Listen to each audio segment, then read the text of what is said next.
Frank Lucas should have never worn the chinchilla to the fight. If you've never owned a mink, you've never felt like this. And of course, he's getting off a helicopter. Do people buy minks anymore? I don't think so, but there is a fur place on Highway 31. Yeah, Hennig. Yeah, that I was surprised was still in business. Yeah, I didn't know furs was that big a deal anymore. Yeah. This one's a blast from the past that I remember from the 80s. It was a great time. Colored toilet tissue? I don't remember this. I remember colored marshmallows. Why did you need colored toilet tissue? I think white so your is... bathroom would pop?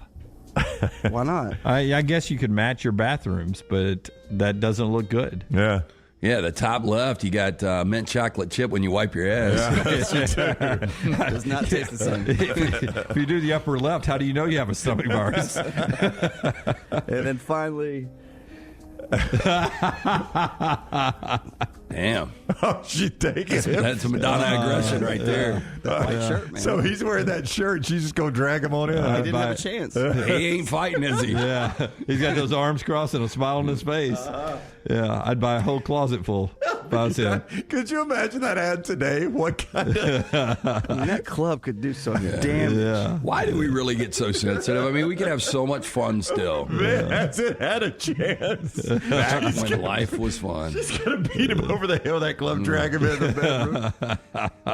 All right, that is trash. Don't throw me in the briar patch. That is trash today, brought to you by our friends at Mortgage. If you're looking for a new home, our friends at Mortgage Right here to help, whether you're a first-time buyer or a seasoned home buying veteran. Their great service, low rates make the process easy. Speaking of veterans, veteran founded right here in Birmingham. So remember, whether you're looking for your final home, your first home, whether you have a big down payment or need 100% financing, Mortgage Right is one-stop shop for mortgages, 205-900-7200 or mortgageright.com. All right, when we come back, is this the last one?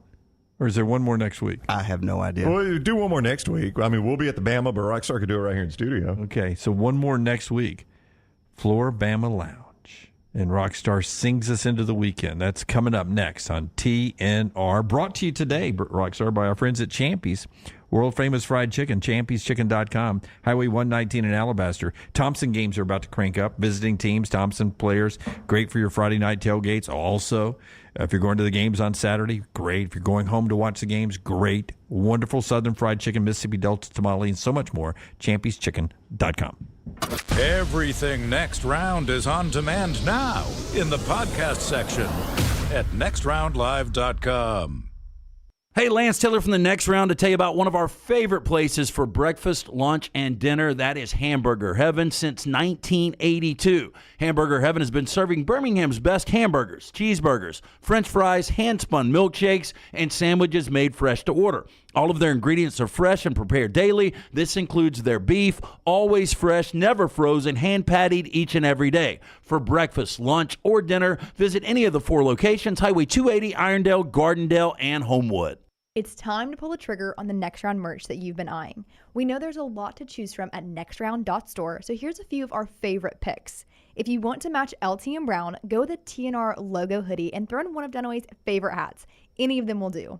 The Backroom's go-to is the classic logo t-shirt, while my personal favorite is the light blue TNR crew neck. All of these items can be found at nextround.store and are EG approved. Rest assured, your order will be packed with lots of love from us here at the Next Round. Head over to nextround.store to start filling up your cart. Just because you've quit going to the gym, it doesn't mean that you have to quit gym altogether. Dunaway, that is. With our Next Round podcasts open 24/7, 365, you can access gym anytime you'd like. While you may have done away with your treadmill routine, our version of Dunaway is standing by ready to get you back to your absolute best. Find all that lovely Jimmy D-led content on Spotify, Apple Podcasts, Google Podcasts, and in the podcast section of nextroundlive.com. This message is sponsored by Jimmy Crypto Inc. and Jimmy Crypto for President. You never know what we're up to here at the Next Round. The easiest way to stay in the know with our antics and adventures is to follow the Next Round across all social media platforms at Next Round Live on Facebook, Twitter, Instagram, and TikTok. Whether it's Dunaway sleeping in the studio, Tim and Lunceford breaking down the latest movie release, or Game Day Chronicles, we are here to keep you updated on the latest sports news while, of course, having just a little bit of fun. Follow at Next Round Live across all platforms to join in. The World Wide Web is a large place. Find all your favorite people and content in the same spot. NextRoundLive.com is full of wonderful tidbits about the show you know and love. Find our gear, listen to your favorite personalities, follow our socials, and enjoy your trip to NextRoundLive.com. Jim Dunaway, Lance Taylor, Ryan Brown, and Rockstar.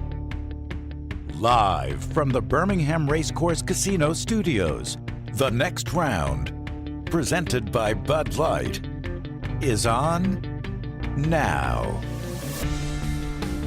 All right, live show now on a Monday, and as all of you in the chat room have already started, hello to week 0 of college football, and that means for the first time in the fall of 2024, the guys have walked in and they have a small column of week 0 games and then a little sneak peek ahead to week 1 games coming up. It's not, I was blown away last night when I was doing this that week 0 is not any good, man. Well, you've only got 2 games Tech, that will officially be on the Las Vegas board in Florida State, Georgia Tech, and then the nightcap with SMU and Nevada.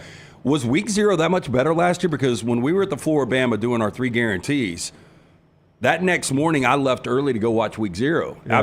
Remind me who it was? Pull up the scores from last year, Brownie. I don't remember either.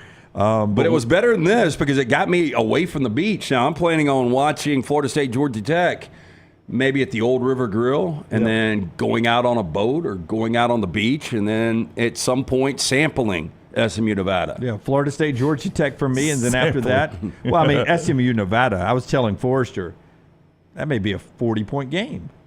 Yeah, but I want to see SMU because that I think number is SMU massive, by the way. I want to see SMU because I think SMU can make some noise in the ACC. Yep. So week 0 last year, you had Lance's USC Trojans taking on San Jose State. Oh, that was one of the reasons. That was an interesting game. Yeah, it was 56-28. But there were more games. You had Notre Dame taking on Navy. Yeah, we watched it. 42-3. Yeah, that was a blowout. You had the Jacksonville State University taking on UTEP. 17-14, good game there at Amherst Stadium in Jacksonville. Yep. UMass 41. I thought that was in Crampton Bowl, was it not? Doesn't matter. Might have been. UMass 41, New Mexico State 30. Didn't watch that one. San Diego State 20, Ohio 13. I remember actually watching that one. Yeah. CBS, I think it was the actual main CBS had that game. I think it was from their new stadium. La Tech 22, FIU 17. And then I do remember some of this one, Vandy 35, Hawaii 28. Yeah. Yeah, there was just a lot more, at least it seemed like games of substance. You do have a number, and this is interesting. I did see this earlier, though. New Mexico hosting Montana State. Montana State FCS. Yeah. New Mexico FBS. Montana State is a 9.5-point favorite on the road. Yeah, they're you don't catch that often, do you? They're number 3 or 4 or 5, I think, in the FCS rankings, maybe. Yeah, New Mexico's not. New Mexico's not. I don't know if they would be if they were in the FCS. By the way, SMU 27.5-point favorite. I told you it was massive. 27.5 on the road. Feels like a 40-point game to me for SMU there. Florida State, Georgia Tech. What's that number as we open up? 11.5. MyBookie.ag. MyBookie.ag. Promo code next round, bringing you all of our college football coverage this year. That number has not moved either, and I think that number's about right. Yeah. I think Georgia Tech is good enough to play them within single digits.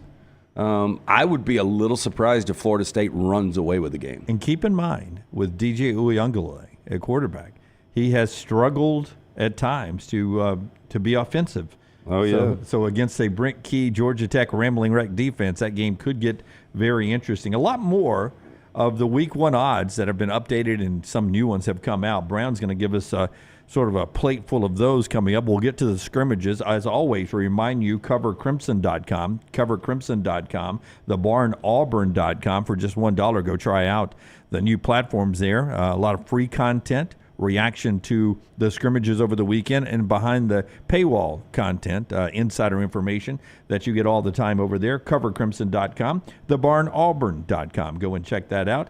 And they are they're over there working 24 hours a day to give you some great content. We heard a lot of positive feedback over the weekend from those 2 sites and what you're getting as a fan over there. So we appreciate the compliments.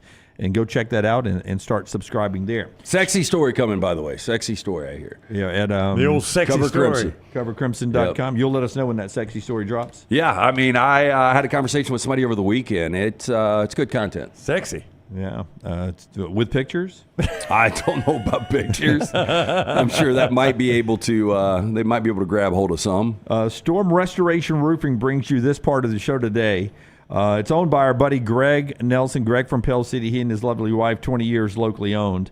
Best thing about Greg is his customer service, right? He comes out as an A-plus rated with the Better Business Bureau owner, and he comes out and he fights for you with the insurance agents. He's got a great relationship with those guys because he's known them forever, and he'll get the absolute maximum amount of money from them that you can get. Trusted by those insurance agents, and the best thing he does for you is fight for you to make sure you're getting your most money from those folks. He gives you a free no-cost roof inspection as well, handles storm repairs, replaces the roof, anything on top of that roof that protects you, your loved ones. He can handle it. 205-542-3531, 205-542-3531, or just look him up on Facebook, Greg from Pell City. Brownie, give us some odds for week 1. We're only, 12 days away from that first main Saturday. We've tried to warn you that first Thursday night's not going to be amazing. Minnesota. Hold on. Let me pull out my sheet. Minnesota is a home favorite over North Carolina, 2.5 points. It's a good game. Yeah, I agree. I mean, no, it's a good game. It's just, not one that you're like, yeah, I got to watch me some Minnesota, North Carolina. I'm going to watch it first Thursday night of the season, of course. On Saturday, do you just want what seems like a good game? Well, yeah. Let's go big games. Georgia's a 14-point favorite over Clemson. That's about where that's held all offseason. It has. That's a massive number, though. That really is. Can you imagine Georgia and Clemson 5 years ago with a number being that big? Nowhere close. Penn State, West Virginia, which, Lance, you've said might be a tricky game for Penn State. West Virginia, a 10-point home dog in this one. Penn State, 10 points. Yeah, that thing is crept up. That thing should be closer to 7, in my opinion, but, it's a big number on the road. Well, speaking of very DJ Uyunglele-like,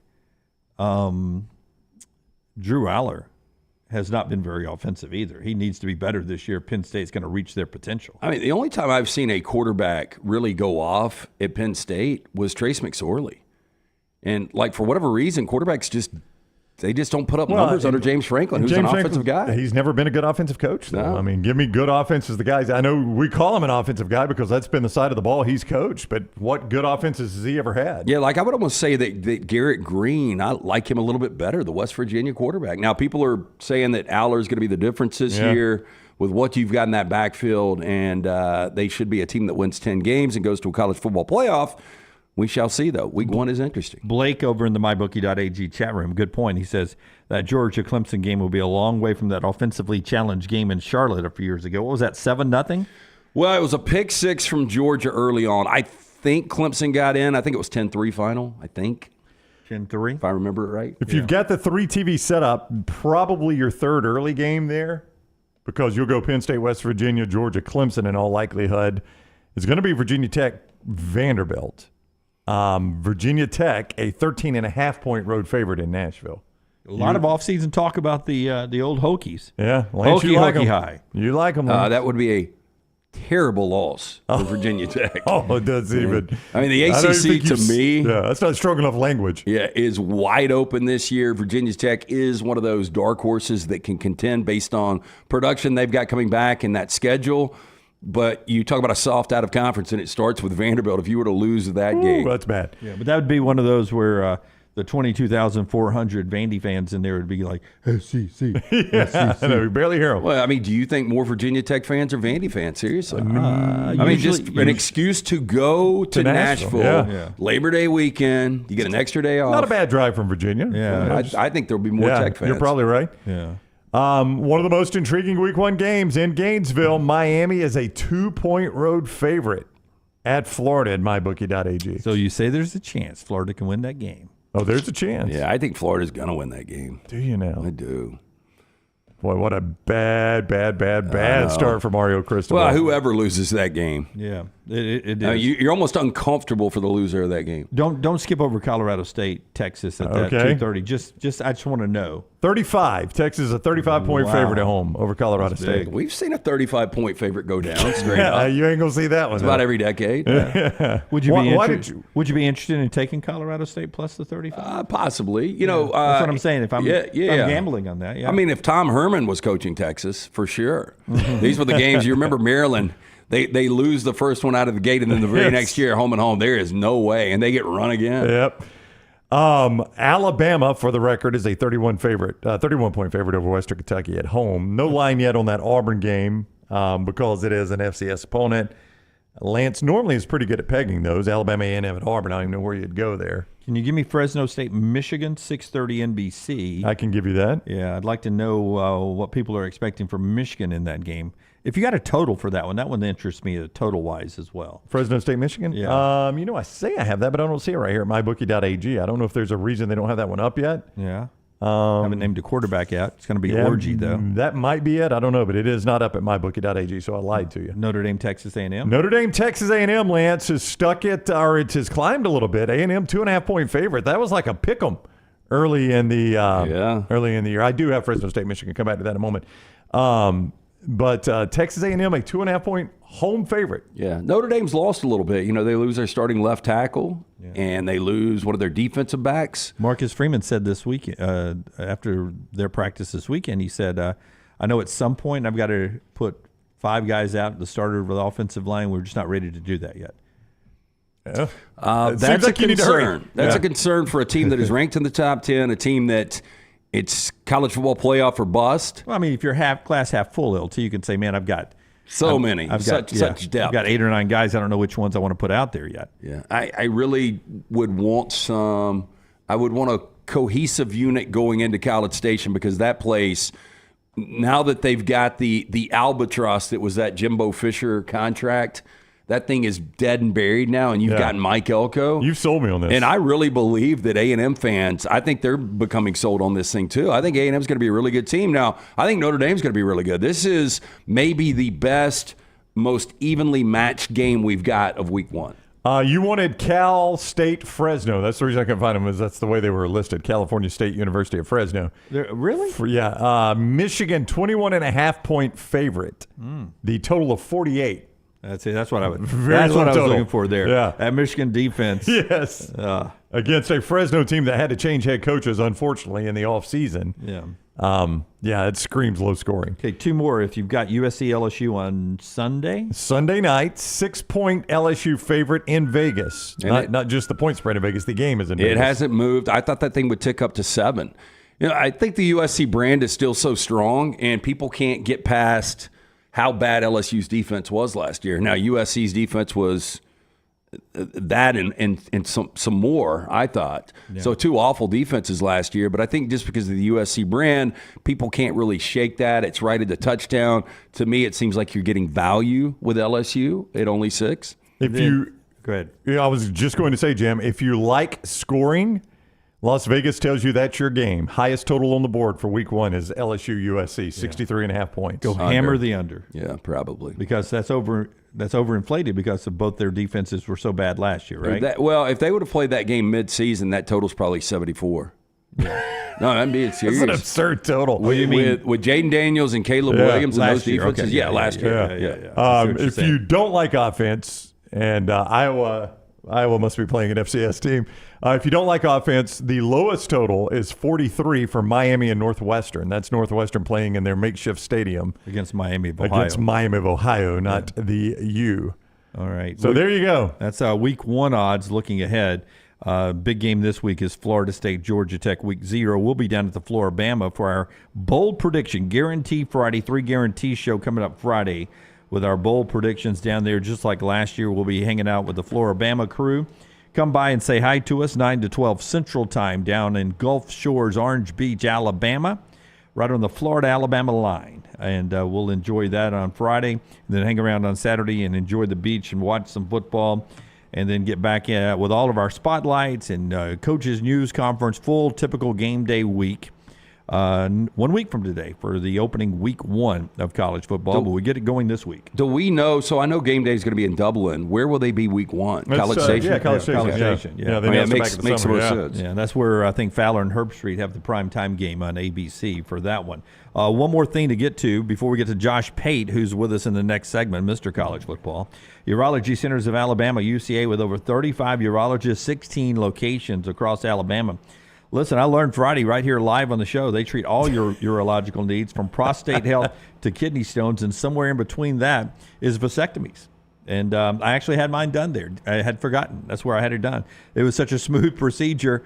I'd forgotten all about it. They'll take care of you. Visit urologycentersalabama.com, urologycentersalabama.com to schedule your appointment. 16 locations around Alabama. You can call them as well, 205-930-0920. Last night I started a little podcast, so we won't talk about that, but I unveiled my 12 playoff teams. How'd it go? Good show. I had some technical issues. Well, that's unfortunate. I rely heavily on you two when we do those from home things on Saturdays. I'm just a participant. I don't do anything technical. Like I can barely read the message, the comments. Right. I got to press this button, that button. Poof. My headphones went out. Battery headphones died. Jeez. It was a. Did you even try? It was a crap show. But I did give my 12 playoff teams. Okay. Well, we got that in. Yeah. So this is your official playoff prediction. Yeah. Ohio State's the number 1 overall seed. Okay. Georgia is 2. Utah is 3. Clemson is 4. Clemson's a little bold prediction there. Clemson is 4. So those are your 4 conference champions. My group of 5 team is Memphis. They'll play Oregon, 12 versus 5 in Oregon. 6 versus 11. Florida State 11. Alabama 6. As I said last night on the pod, little storyline there. You think they'll bring up all those 2 weeks between the games? You remember last year, Florida State was left out unbeaten. Alabama got in over them. Now they play each other again. Blah blah blah blah. Come back to 7-10. 8-9 is Ole Miss at Penn State. 10-7. Texas at home. My big prediction: USC makes the playoffs this year. That is a big prediction. Yeah, do not see that out of the Big Ten. 4 Big Ten, 4 Big Ten, 4 SEC, 2 ACCs, and 1 Big 12, 1 Group of 5. Well, if you don't like Lincoln Riley, you might have just got him fired. No. So USC schedule, Brownie, if you'll do that for us. Sure, Jim. I'll be happy to. It's actually a pretty difficult schedule. Yeah. Because they've got some of those tricky games that are really swing games that look like wins just because it's USC. You were setting this up to make it sound like it was going to be an easy schedule, and then Lance comes in and says it's actually a pretty tricky schedule. As we know, it opens with LSU and Las Vegas. Right. And that number skinnier than most people think, right? 6.5. Yeah, 6. Then Utah State, and then after a bye, they're at Michigan. I mean, this is an easy 1-2 start. I don't know what you're seeing here. Then Wisconsin at home. I mean, that's a tough game. Tough game. At Minnesota. That's a tough game. I mean, you see right now North Carolina's a dog. I would say that in that game at Minnesota, USC might be a 4.5 to 6 point favorite. Penn State comes to the Mausoleum. I mean, that's Penn State's are they favored in that game? Yep, short favorite. At Maryland. It's USC 3.5, 4. That could, by the way, be an early body clock game for USC because they've put the TV window on it, and one of the options is 12 Eastern, 11 Central, which would obviously be 9 a.m. Pacific time. So it could be a 9 a.m. Pacific time body clock kick for them. Miller Moss eats pancakes for breakfast. After a short week, they host Rutgers, which is a late body clock start for Rutgers because it's a 9 Pacific time start. Yeah, that's trickier than Minnesota. Or, excuse me, gritty team this year. At Washington. They got to completely rebuild, but it's on the road. Bye week, Nebraska at home. They're going to be much improved. Victory Bell. At the Rose Bowl, for what it's worth. Hey, it's a rivalry game. You never know. And then Notre Dame in the Mausoleum. That is a good schedule. That's a tough schedule. Lance is right. Yeah, and they would have to go 10-2. Yeah, you think they're 10-2? I got them at 10 that schedule. Yep. Woo! That's a heck of a coaching job by Lincoln Riley. It would be incredible that they're actually better, and that would make them better than even 2 years ago. Yep. So they're going to be better with Miller Moss than they were with Caleb Williams. Well, if I asked you to find your fourth, and we'll get to Josh Pate in a second. If I asked you to find a fourth Big Ten playoff team, you guys will do your official picks at some point. Sure. This week before the season cranks up. But that's what I was looking for. I was like, okay, I really believe this. I think there'll be 4 SEC, 4 Big Ten. I don't think there has to be 4, though. I think there will be. Yeah, I think it depends. I mean, you're not going to force a 9-3. I think it's going to be 3. I think it's going to be Oregon, Ohio State, and Iowa. I think those are your 3. I mean, Iowa is so no Penn State. So no Penn State. If there was a 4th, I would go Penn State. Yeah. So Iowa. I mean, Iowa's not good enough to be there, but their record is going to have them there because their schedule is so bad. They're going to, if they get past Iowa State in week 2, they're going to be 10-2. All right, so grab the grab your bold predictions. Start getting them ready. 3 of them is what we need. If you're new to the show, we do 3 bold predictions on Friday, and we keep track of those. And we hope you enjoy doing them and giving them to us coming up on Friday. Do them in any of our chat rooms or at us on Twitter, and we'll do that. At Next Round Live, like, subscribe, and follow us there for all of the fun. Big fun in Alabaster, Alabama coming up Thursday night. The nation will see Thompson on national television as they kick off the high school football season. Lunceford will be there, part of the Thompson broadcast crew again this year. Melton, part of it as well. On Thursday night, our friends at Precision Sports Medicine and Orthopedics, they'll be there as well. That's one of the things they do. They're on the sidelines of a lot of high school football teams in the state, and they'll take care of you as well. 205-512-3885, 512-3885. PrecisionSportsOrtho.com/2024 for all your tweaks, your pulls, your pains, your breaks. Diagnose, treat, and rehab them with our friends at Precision Sports. Locations in Jasper and in Alabaster and Fultondale and all around the Birmingham metro area. It's orthopedic care better together. Find that provider today. When you see Precision on the sidelines, say, hey, I know you guys. I know you guys from the next round. Find your provider today, 205-512-3885 or PrecisionSportsOrtho.com/2024. Follow Rockstar on Twitter at RockstarBHM. This hour of The Next Round is presented by the Birmingham Racecourse Casino, now featuring 7 days of giveaways with your chance to win a share of up to $125,000. The more you visit the Birmingham Racecourse Casino, the more chances you have to win. There is no better place to watch your favorite sporting events and enjoy great food than one of the 3 great Birmingham locations of Walk-Ons. The TVs are everywhere with your favorite sports, and the menu is second to none. From the great appetizers like the waffle cheese fries to the Avery Island salad, handhelds like the all-new chicken bomber, bistro specialties with a special taste of the bayou, the amazing hand-patty burgers, the great po' boys, and the specialty drinks. Visit any of the 3 great Birmingham locations of Walk-Ons: Greystone, Stadium Trace and Hoover, and the brand new location in Trussville. Hang out with the Next Round on the go. Whether you're driving to work, running errands, sitting on the beach, or you just need a break from the real world, we can keep you company. Check out the Next Round, Mystery Fifth Hour, and our other shows on your favorite podcast app. We'll meet you there. For a great experience in golf, go to Bent Brook, just off I-459 in the Birmingham area. You've got 27 holes where you can play your 18 holes 6 different ways. Open 7 days a week with 5 sets of tees that makes golf enjoyable for any level golfer. You get complimentary GPS on every golf cart, and the AU Victory bent grass greens play as pure as any in the area. Bent Brook continues to improve with upgraded greens and redesigned holes. Book that next tee time right now. BentBrook.com. BentBrook.com. Hey, Lance Taylor from the Next Round to tell you about my friends at Michelson Laser Vision, located conveniently UAB Highlands. Almost 20 years ago, I went in for the procedure. Only took 12 minutes for both eyes. When I went in, I had 2200 vision. I was legally blind. Now I have 20/15 vision, still 19 years later. Make the call today. Schedule a hassle-free consultation. 969-8100. Dr. Mark Michelson, Dr. Jen Michelson, Michelson Laser Vision. Make sure you tell them the Next Round sent you. 969-8100 or MichelsonLaserVision.com.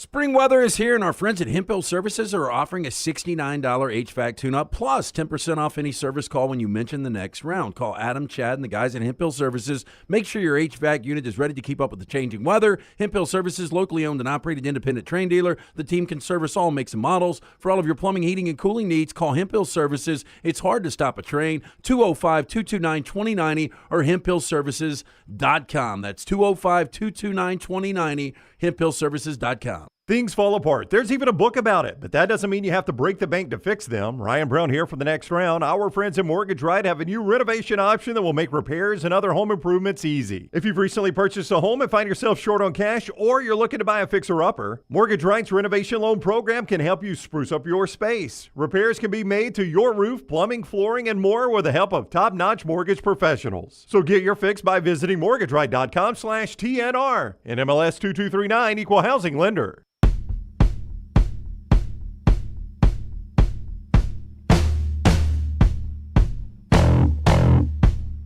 Back with you on the Next Round. Josh Pate's getting that camera set up right here.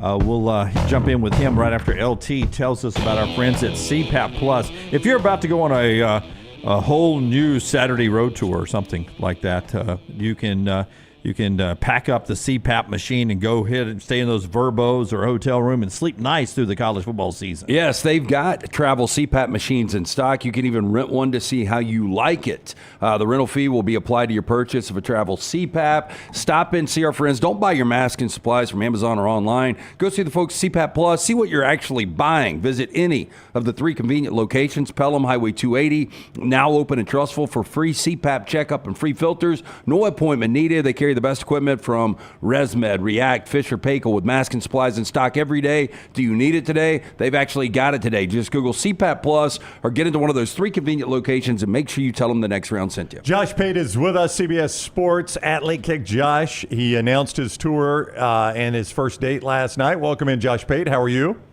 Well, I'm good. How do we feel about the first date? I mean, it's going to be fairly toxic and disgusting feeling down there in Gainesville. It is. I wondered what broke the tie. I would assume, because it's a Saturday tour, it was down to Notre Dame at Texas A&M and Miami at Florida. That's my assumption. What broke that tie for you? Well, I can't guarantee that it will be viable to see Florida later in the year. Whereas either A&M and or Notre Dame will statistically, they're more likely to be around in October, November. So that's why I would never pick Georgia early in the year. I know I could see Georgia 15 times, Bama 15 times, but Florida, I don't know how the season's going to go. So I definitely want to get down there while it makes sense to get down there. Yeah, I said this earlier that it's almost an awkward feeling for whoever loses that game, the head coach. You know, like Billy Napier, it's almost like he's dead man walking right now. Mario Cristobal, probably because of the contract and the buyout, he's going to be fine. But if you're a Miami fan and you lose that game and you still got the ACC coming up, you're like, what the heck's going on here? Yeah, and people keep saying who's it a more must-win situation for, and they keep saying like it's 50-50. I feel like Napier needs that one way more than Mario needs that one because, like you just said, and I think we talked about this last time I was on the show, you could easily sell me on a world where Miami goes up there, the offense is clunky to start the year. It's just a really rock fight kind of game, and Florida wins 16-14, and Miami loses one more game the rest of the year, and they're playing in Charlotte at the end of the year. Florida loses the first game, knowing what they got coming up. Anything could happen. I have no idea how I would see them being viable down the stretch. I'm interested about this week's games, and there's not a lot, but SMU in Nevada, prime time on CBS Sports Network, where you do a little work. This SMU team, they're going to blow Nevada out. Do you think they make some noise? Do you think they make some noise in the ACC? Spoiler alert from Dunaway. The game's already been played. Not trying to push viewers to the CBS Sports Network here, but they've got a lot of great featers that they'll show you in the third and fourth quarter. Yeah. Great scoreboard graphics. Yeah. I think it's possible. It depends on whether one of those big 3 in the ACC sort of become an elite team. FSU, Clemson, Miami. If they don't, then the entire thing could be muddy. And SMU, they got a lot of experience at quarterback. They're different, I think, than most of the time when we see a G5 elevate to P4. If you just look at the sheer roster talent, don't zoom in, zoom it out. They're a lot more talented team, top to bottom. Roster depth's a lot better than it would be with the normal G5 jumping up. Now, having said that, they more than anyone need injury luck. Because even having said they're deep, they more than anyone can ill afford the early season depth issues. So as Dunaway said there, go beat Nevada by 70. Make sure you get the starters out early second half. And I'll tell you one that no one's talking about, which is hypocritical because I haven't really spoken about it much either. FSU goes to SMU fairly early in the season. I think it may be their conference opener. And that's the one, if you want to pick some upset totally off the radar that would shock the world, that's one that's not inconceivable that would shock the world. SMU beating Florida State? Yeah, it's in Dallas. It's early enough in the year where you haven't quite figured out everything. That's the one, not that I'm predicting it, but that's the one that would shock the world. I did predict it, Pate. I did 10 games that will keep teams out of the college football playoff last week. And one of those was SMU giving Florida State that loss. And I think ultimately that will cost Florida State from getting to the college football playoff. So you're one of the members of that media cabal that's out to get Florida State? Is that I'm what sure. I'm hearing? Yes. Is this holdover from last year? Yes, of course. It's a shame. It's a shame. They are very, very expert at projecting the victim mentality over the past and it's few just months. because I've noticed that. It's because we dislike Florida State. It has nothing to do with how good or bad they are. You haven't seen LT's Illuminati tattoo there. He and Feinbaum both have them in the same place on right. Well, back it's here. lower back though, isn't it? Back, Aren't they lower back? Feinbaum did the lower back. I didn't do. I did the inner thigh. Upper inner thigh. SMU's got a weird schedule in that they never have more than a 3-game stretch because they got 3 bye weeks since they play in that blowout game in week 0 that Dunaway says don't even turn on. They never play more than 3 games at a time. That's I don't know what that means, but it is kind of interesting. I mean, I think it means they should be a pretty fresh team all year. Yeah, so they got that going for them. Now, unprofessionally, I'm just going to swerve horribly here, but I had our staff, meaning my producer basically, I had him print off that entire grid that shows bye weeks before and how many games you've played before. And I don't know if I'm the first to realize this. Certainly I can't be, but I hadn't seen it mentioned anywhere. Do you realize that Ole Miss LSU game is one of the most warped advantages in terms of bye weeks of the year? Not only does LSU get Ole Miss at home, LSU's off a bye. That's Ole Miss's 7th consecutive game. And that's one of those 2 big games in the year, the one at LSU, Georgia, and Oxford. That's one of the ones that people are circling as saying, boy, if they can just split these 2 games, maybe they make the playoff. Well, they will be beat to death against the rested LSU team at home, so they got it to do. Yeah, now I will point out, Ole Miss plays Furman, MTSU, at Wake, Georgia, Southern, Kentucky, at South Carolina. Not exactly a murderer's row, but you make a good point because LSU does get that early bye. Wait, I catch rocks for trashing a week 0 CBS Sports. You just now ruined the whole SEC network schedule. I mean, hell, Tom Hart and Cole Kublet don't even have to pack a bag now. They just moved to Oxford for that early schedule. Jeez. Hey, so we were talking, back to week 1, and it came down to Gainesville or College Station for you. That game at College Station, am I totally off on saying the winner of that game is going to get into the college football playoff? Even Texas A&M with what they've got coming up, when you start to look at their schedule, I think they could be favored if they win that game in 10 consecutive games before the matchup rivalry week against Texas. I think Notre Dame losing that tackle is a massive deal for that game. Massive deal. It was already going to be tough for them. The line moved in conjunction with that feeling. I do not think you are wrong. I would go as far as to say I think the winner of the game will be in the college football playoff. Now, if you say that about Notre Dame, people say, oh, okay, I could see that. People aren't ready to wrap their minds around Texas A&M as a playoff team. We broached this on the show last night. I don't want people to just forget when Elko came to Duke, no one cared. And he goes to Duke and they immediately just boom. They're way better than they had been. He was there for 2 years and they massively upgraded those 2 years. And I remember I went back and watched the show we did the day after they beat Clemson to start the season last year. And we did a segment that I'd forgotten about, which is pathetic. But I remember saying, there are some situations where a guy inherits a job and it's not a total rebuild. Some of the pieces are there. They just have been horrifically mismanaged and misstructured and misused. So you could immediately upgrade. The right guy walking in can immediately upgrade. Well, Elko did that at Duke. Elko can absolutely do that at Texas A&M. This is not a start from scratch situation. In fact, it's one of the better entry points that you could ever have. It's not quite Kalen DeBoer at Bama, but it's not too far below that in terms of rungs on the ladder. So they'll be nasty defensively this year. Offensive line's questionable, not necessarily a weakness, questionable. Quarterback, if he's there the whole year, can play at a very high level. And just the structure and organization there, especially if they win in week 1, that'll be one of the bigger hype bubbles that starts to build. So I just want to join you in getting ahead of it. Yeah, if they win it, I think they'll go to the playoffs. Well, yeah, I mean, 4 of their 6 losses, 1 possession last year. And as you said, mismanaged. And now you got a coach.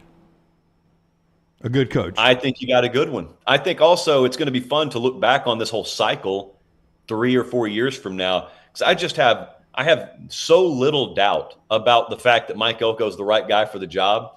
And not a big deal was made about him. Now, you guys are in the weeds of this stuff every day. I'm in the weeds of this stuff every day. So we've talked about it. But do you realize what percentage of the college football public comes back to the table in August, do you realize how many of them had to be told who Texas A&M hired? Yeah. It wasn't just understood universally who they even went and got. Total afterthought, and I think they nailed the hire. Obviously, you made your commitment on which gas partner, travel convenience store partner you are. It came down to 4. Yeah, you went with the Quick Trip. Did Pilot run out of NIL money for you, or what? They put their name on Neyland Stadium. They flipped an Alabama recruit. They got a 5-star offensive lineman commitment last week. It just became an NIL deal. You chased the money. Is that what happened? Yeah. By the way, Keith Urban didn't do a pop-up at QT. That's right. true. That's right. Point. He was at Buc-ee's. In I mean, Athens. I don't want to interrupt. I want to let all these thoughts get out there because what I'm about to say is important. Now, what Lance just said is accurate, but let me also point out no one had ever done a pop-up concert at any Buc-ee's until I committed to Quick Trip. So let's not act like one didn't lead to the other. And I don't want to start a war with Keith Urban, okay? That's definitely like not where your what I'm head here is. to do, to use this show as a mechanism for. But also, look, Dunaway, I went where I felt prioritized, okay? And if Pilot committed to someone else, I am the quarterback that just had other offers. I am Pat White to their Alabama and Auburn. West Virginia wanted me, so I'm going to go shine at West Virginia, a.k.a. Quick Trip. But I will say, in Pilot's defense, it looks like it was money well spent so far. I will say that. The QT, they excel in the fountain drink, which is my big thing. Yeah. They've got the good plastic cup, which I like, a clear plastic cup for fountain drinks. That's right, because you can get it in your cup holder. That's right. Doesn't start bending around. And their Diet Coke, I'm telling you, man, it hits different than most of those convenience stores. Yeah. QT's got a good Diet Coke mix. So you like his choice. Almost McDonald's-esque. Yeah, I think Pate went with the right call here with QT. Can I leak something? And Please. just get out ahead of company PR?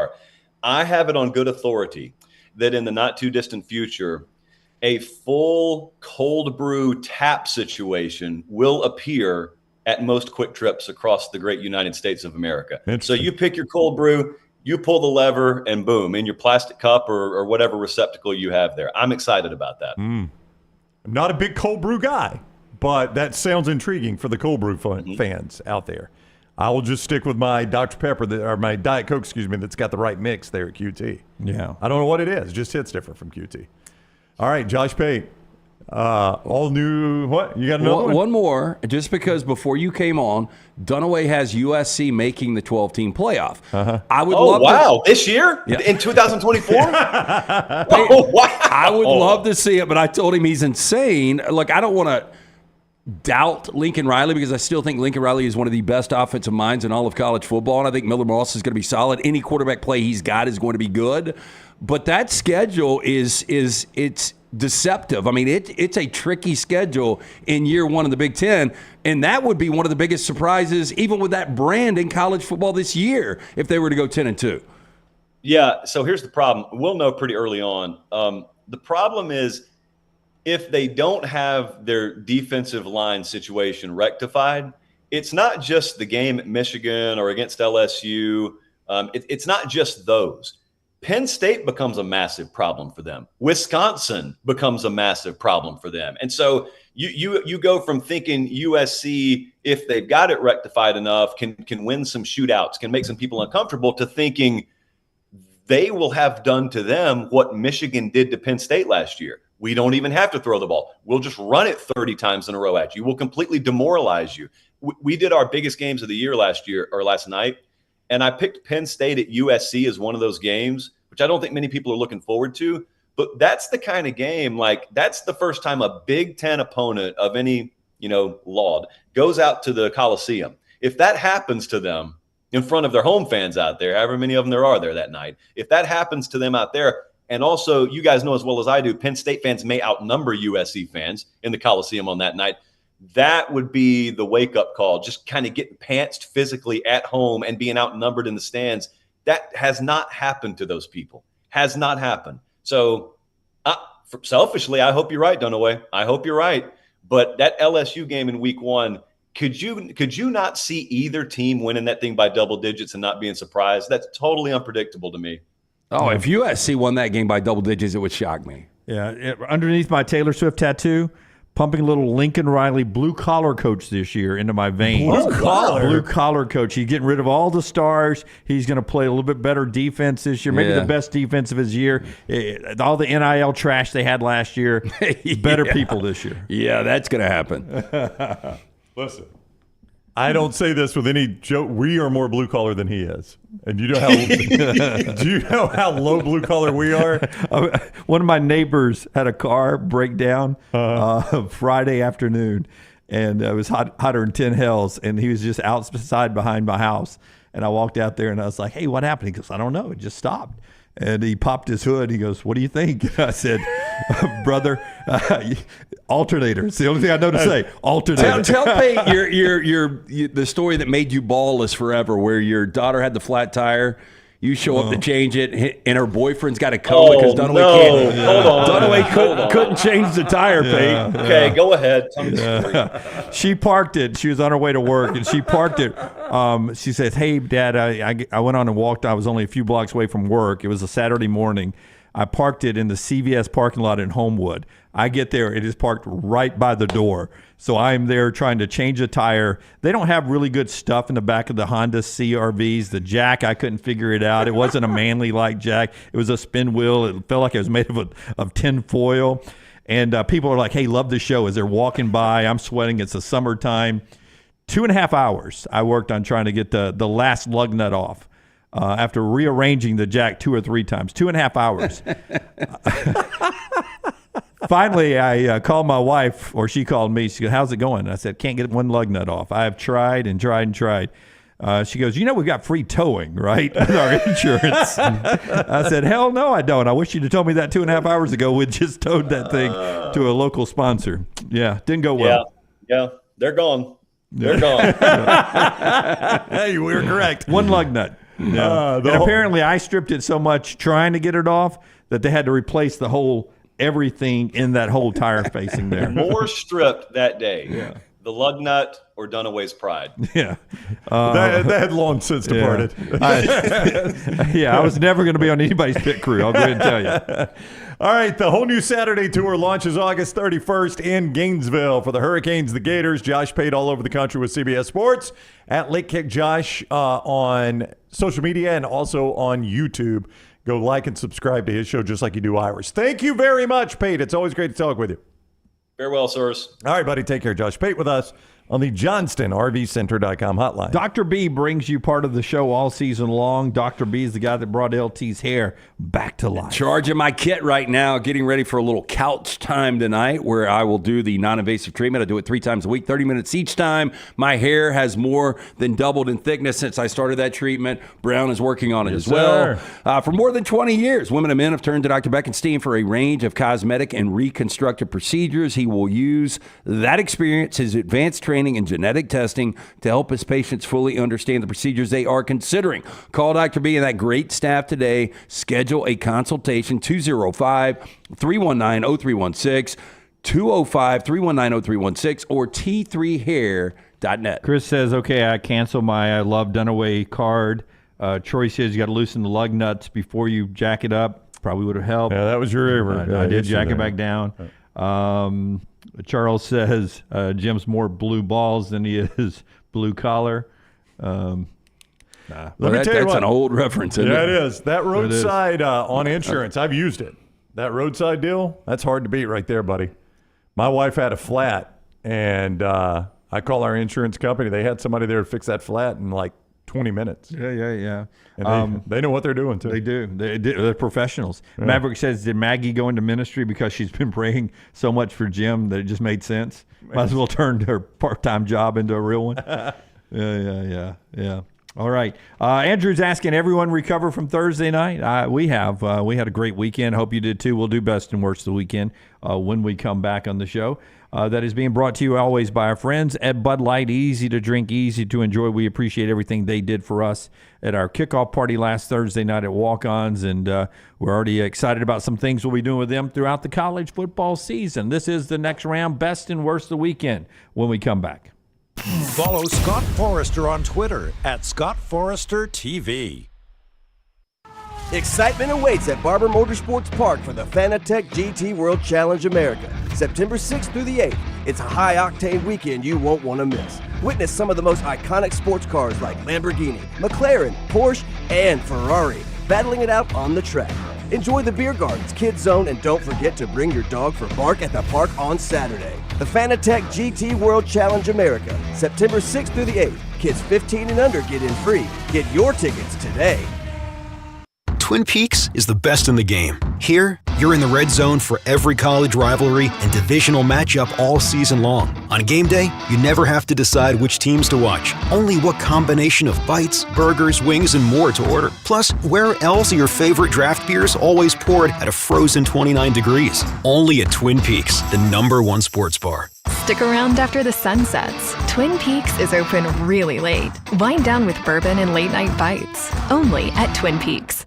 When on YouTube, you constantly hear requests to please like and subscribe. Well, here at Disrupt Media, we aren't going to play that game. Those demands are frankly outdated. So we just want you to hit like or subscribe. It's like a choose-your-own-adventure novel. Pick a path, hit like, or hit subscribe. It's your call. We don't care which, just pick one. Or go to Roll Tide Pods and do it. Or War Damn Pods. Or the Disrupt Media YouTube channel. Or the Meltdown. Just make a decision and stick with it. Like or subscribe, the choice is yours. I'm here with my good friend Jon Lunceford of Lunceford Furniture to tell you about special values on some super comfortable seating. What you got, John? Lance, every year we stock up on great comfort items like Lazy Boy recliners and sofas so that our customers can be ready for fall and football. This year is no different. We've made special purchases that will deliver great value to Next Round listeners and give them the most comfortable seat in the house. And as always, we've got the best prices in the state on Lazy Boy and the best selection anywhere. That's awesome. We all know from years of shopping with you guys that Lunceford Furniture is the home for Lazy Boy value.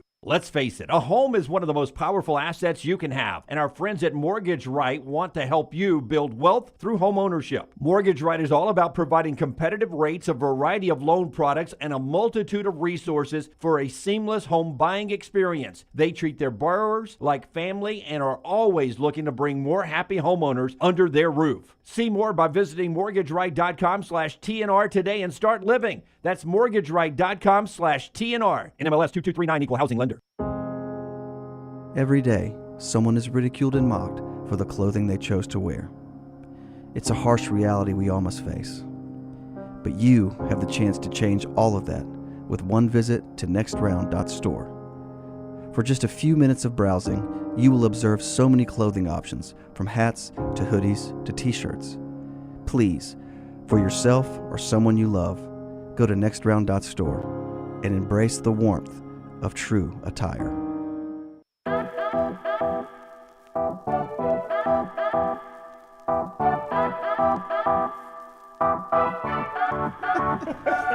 LT's about to tell us about Hemphill, best and worst of the weekend.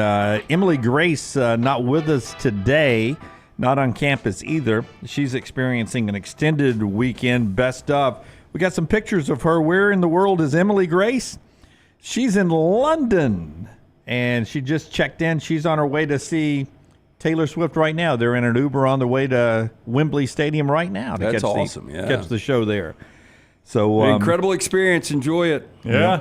That's probably a once-in-a-lifetimer there. Taylor Swift at Wembley. Taylor Swift at Wembley. You know, there are people that keep saying that she this may be the last time she tours. Yeah, I'll bet against it. Come on. I'll take any action you want right now. Do you know how much that girl can make on a tour? How much has she made? You know, she never has to write another song. Like, she never has to write another song. I know. She could tour the rest of her life on what she's already written. And people will pay forever to go see her. I think she might like money more than anyone I know. And I think we all love money. Our friends at Hemphill brings you best and worst of the weekend. Tell us about Hemphill. Yeah, 205-229-2090. Trusted name. Birmingham has trusted since 1954 for all of your plumbing, heating, and cooling issues. Whether you have any of those in your home or business, they are ready to serve you at Hemphill Services. Hard to stop a train. Call Adam, Chad, Andrew, the guys there. For more information, hemphillservices.com. Keith says, best of the weekend, taught my grandson to cook an egg. Worst of the weekend, he burned his hand. Very minor, he says. Ouch. Well, you know, we all learned. We all learned that the oven's hot at some point. Best way to cook an egg, in your opinion? Scrambled? Yeah, over easy, probably fried? scrambled. Well, scrambled's the easiest. Scrambled's definitely the easiest. Scramble is not the easiest. It's so hard to get scrambled right. Are you serious? Yeah, it ends up being too dry, inconsistent. Oh, salt and pepper? No, I'm talking about when you go out to restaurants, they struggle to. I'm going to say this: most consistent scrambled egg. Tyler's nodding to me. Waffle House, they get it right every time.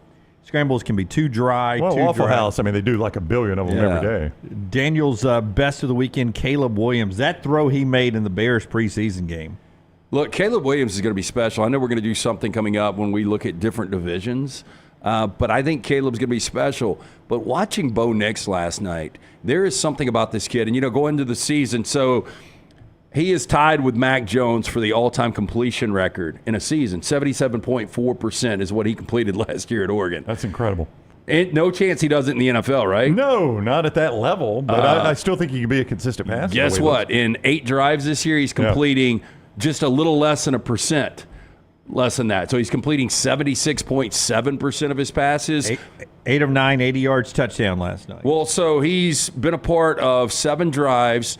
They've scored, I think, in 5 of the drives, and they've scored 30 points when he's been quarterbacking. I mean, imagine you average about 11 possessions per game in the NFL. I mean, right now, his offense would be averaging over 40 points per game. Yeah. That's how good Bo Nix has been. So I didn't get to see the start of that game or the San Francisco Saints game. I was doing the zone on 3340, but my dad texted me during the zone and said, call me when you're in the car. So I'm coming back, he goes, I just wanted to ask you this. I'm watching this Broncos game, and the announcers are essentially saying that this whole competition was set up for Nix to win it, and he's going out and probably won it. And he goes, what do they mean by that? And I'm like, well, Sean Payton wanted to, he drafted him. He said he looks like Drew Brees. It's going to look bad if he can't beat out Jarrett freaking Stidham. But, I mean, everybody just kind of assumes this. But to Bo Nix's credit, he's going out and won it, it looks like. Yeah. I mean, it may be set up for him, but he took it. And this is the guy. And they told a story last night. I thought it was interesting. Like, Sean Payton was like, you're too good to be true. You've got to have a vice. Like, everybody's got a vice. Yeah. He's like, dump your backpack out. And he dumped his backpack out, and there were 3 items in it. A Bible? A Bible. A Bible. Sugar-free chewing gum. No, one of them's really random. A Bible, a football, and a lacrosse ball. And that was all that was in his backpack. How'd this lacrosse ball get it here? But, I mean, there was a minute, I think a lot of people thought this. I mean, Bo's body language wasn't great. He seemed like he was pouting. He's becoming easy to pull for, I think, at this level. I mean, watching him, how much fun he's having right now. And this shows you, when you get an experienced quarterback that has played as much football as he had, and that's one of the reasons Sean Payton wanted him. There's going to be a little learning curve. Well, yeah. But I think he's going to make an immediate impact in the NFL. Yeah, and if you surround yourself with good people, well, God knows I've learned that up here, right? Yeah. You guys have carried me for years. You surround yourself with good people. As they're saying over here, Auburn and Gus Malzahn failed Bo Nix. Oh, bad. And his weapons kept getting worse. Well, and then the Harsin era was really bad. For lost his starting job at one point in that. We'll look back on that and be like, how did that happen that he lost his starting job to TJ freaking Finley? Yeah, I don't know if in Bo's career, like, do you view him as an Oregon Duck or an Auburn Tiger? Like, I want to say Oregon Duck just because he had so much success there. Most of the nation's going to view him as an Oregon Duck. It's the last place he played. It's where he became a Heisman finalist. It's where he became a first-round draft pick. We're probably always going to look at Auburn because of his dad. Yeah, and that's the team he loved. Yeah, and that's the team he loved is in his backyard. But I think most people nationally will view him as an Oregon Duck. But the ultimate highs in Eugene, being a Heisman finalist, the ultimate lows getting benched for TJ Finley against LSU. I'm not going to say he's going to have a better NFL career than college career because his last 2 years at Oregon, hard to replicate that. But I think he's got an opportunity to be really good. Just when I thought Sean Payton had lost his fastball, and we'll see what happens, how this equates in the regular season this year and next year. But right now, it looks like Bo Nix is very comfortable in this offense. Caleb Williams was my best of the weekend throwing the ball, but I've got another one now. Alabama, my best and worst in one little Alabama lost a recruit, 4-star linebacker, Jaden Harmon. I forget his name now. Now that he's not Alabama. You've already written him off, huh? Yeah, he's from Rome, Georgia. He flipped from Bama to Tennessee. But Tyler on Twitter, different Tyler than our Tyler, but Tyler on Twitter sends this tweet out. Flipping recruits from Bama, Coach Josh Heupel, can get me pregnant and we can start a family because I want a lifetime of Josh. Holy crap, that's kind of a weird reaction. That passes Tyler Vols on Twitter there. That passes Tyler from Spartanburg. Yeah. No, that's the most obnoxious Tyler. Maybe the weirdest tweet I've ever seen. Now, I'm going to argue with him that Josh Heupel cannot, in fact, get him pregnant. Yes.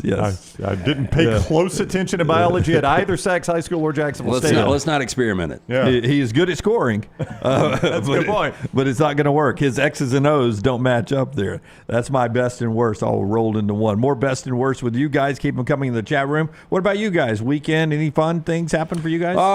Yeah, I got to go to dinner with the kids on Friday night. Another tour of Layton's downtown apartment. She living her best life? She's living her best life. Yeah, she's in bed at 10 o'clock on Friday night, 9:30 on Saturday night. She's living my life. Yeah, I opened the fridge to look to see what her and her roommate had in the fridge, and not one alcoholic beverage. Wow. Much like Bo Nix's backpack. Wow. Yeah, and we went to dinner. Her mom had a cold beer. Her grandmother had a cold beer. Her dad had a cold beer. Layton didn't have a cocktail. Yeah. But I went to see Alien Romulus over the weekend. I thought it was done fantastically. 5 out of 5 is what Melton told me when he walked in. Tyler saw it. What's your review? I gave it 4.5 out of 5. Wow. Yeah, I would go 4.5. I could go 5 out But of 5. I thought the direction, based on the fact not a lot of CGI, and our buddy Luganbill kind of gave me a heads up, and the homage they pay to Alien and Aliens. I mean, it was a lot, very violent. And this is the first blockbuster I think I've ever gone into in my life. One of the fun things I have is Maddie will lean over and she'll be like, "Who's that actor?" Like last night we were watching something. That's Garrett Hedlund. She's just amazed at some of these actors I know. I did not know one actor in the cast of Romulus. Can you give me Lunceford's microphone? Lunceford, did you and Laurel go see it eventually? Did you see Alien? Did you see Alien this weekend?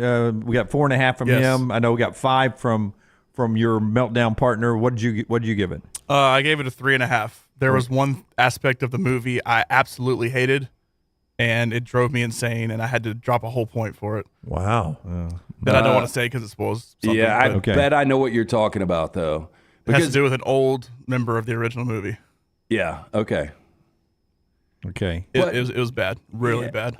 I don't... For the CGI to be so good for the rest of the movie, and to have one thing that's really, really, really bad and stands out in such a bad way. I just thought it was kind of hard to grainy, ignore. but I know where you're going on that. Yeah, but a full point. That's like the movie fell off the balance. Well, let me say this about Lunceford. I grade most things on the technical aspect of the movie, the cinematography, the CGI, stuff like that, more so than like, oh, I had fun, or oh, I thought the story was good. That's why you and Melton should do a show together. I mean, he does it all with emotions and feelings, and you're across the aisle. You're all technical. Let me say this. stuff. Lunceford did not want to like the movie, though. Am I off there? Because when I walked out on Friday in the lobby, you and Laurel in there, and I was like, are you guys going to see it? And you were like, I really don't care anything about it.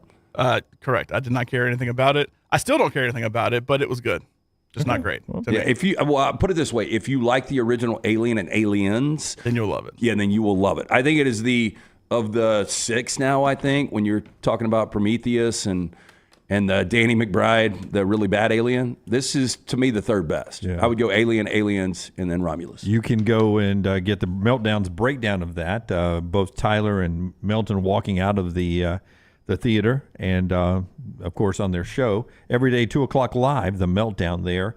Coming up again live later on this afternoon. The show today being brought to you by one of our new sponsors today, the Wharf Casual Dining. Had an opportunity to sit down with these guys last week. The Wharf Casual Seafood Fast Casual Restaurant, serving American caught seafood with locations Montgomery, Dothan, Alexander City, plus just opened the newest location I was at last week, Moody Leeds. Great selections, beer margarita specials on Tuesdays, half off wine on Wednesdays. They serve seafood entrees, tacos, platters, po' boy salads, burgers, and so much more. I was leaving about 4:30. They already had the dinner crowd coming in lining up at the Wharf. And this just recently opened. Fantastic concept. Again, available if you're listening to us in Montgomery, Dothan, Alexander City, and of course the newest location in Moody, Leeds. Get in, see Mo, Carly. Make sure you tell them the Next Round sent you. You can check them out online, the wharfcasualseafood.com. That's wharfcasualseafood.com to find that location nearest you. Forrester, Moody, Leeds. That's near you, I bet. Have you been by there to try it out yet?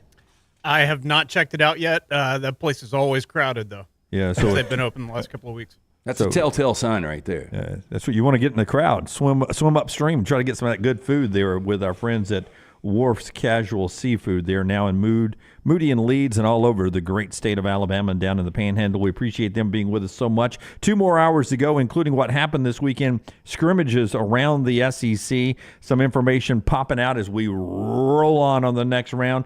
Being brought to you today in part by our great friends at Bud Light. Easy to drink, easy to enjoy. We'll hear from both Alabama and Auburn in the next segment after their big scrimmages. We'll talk about some other big teams in the SEC. And don't forget, it is week 0, so we're counting down to 11 a.m. on ESPN. Coming up this weekend, Florida State and Georgia Tech. College football's back, and you're with the folks at TNR. Take the next round anywhere you go with official Next Round gear. Buy yours today at nextround.store.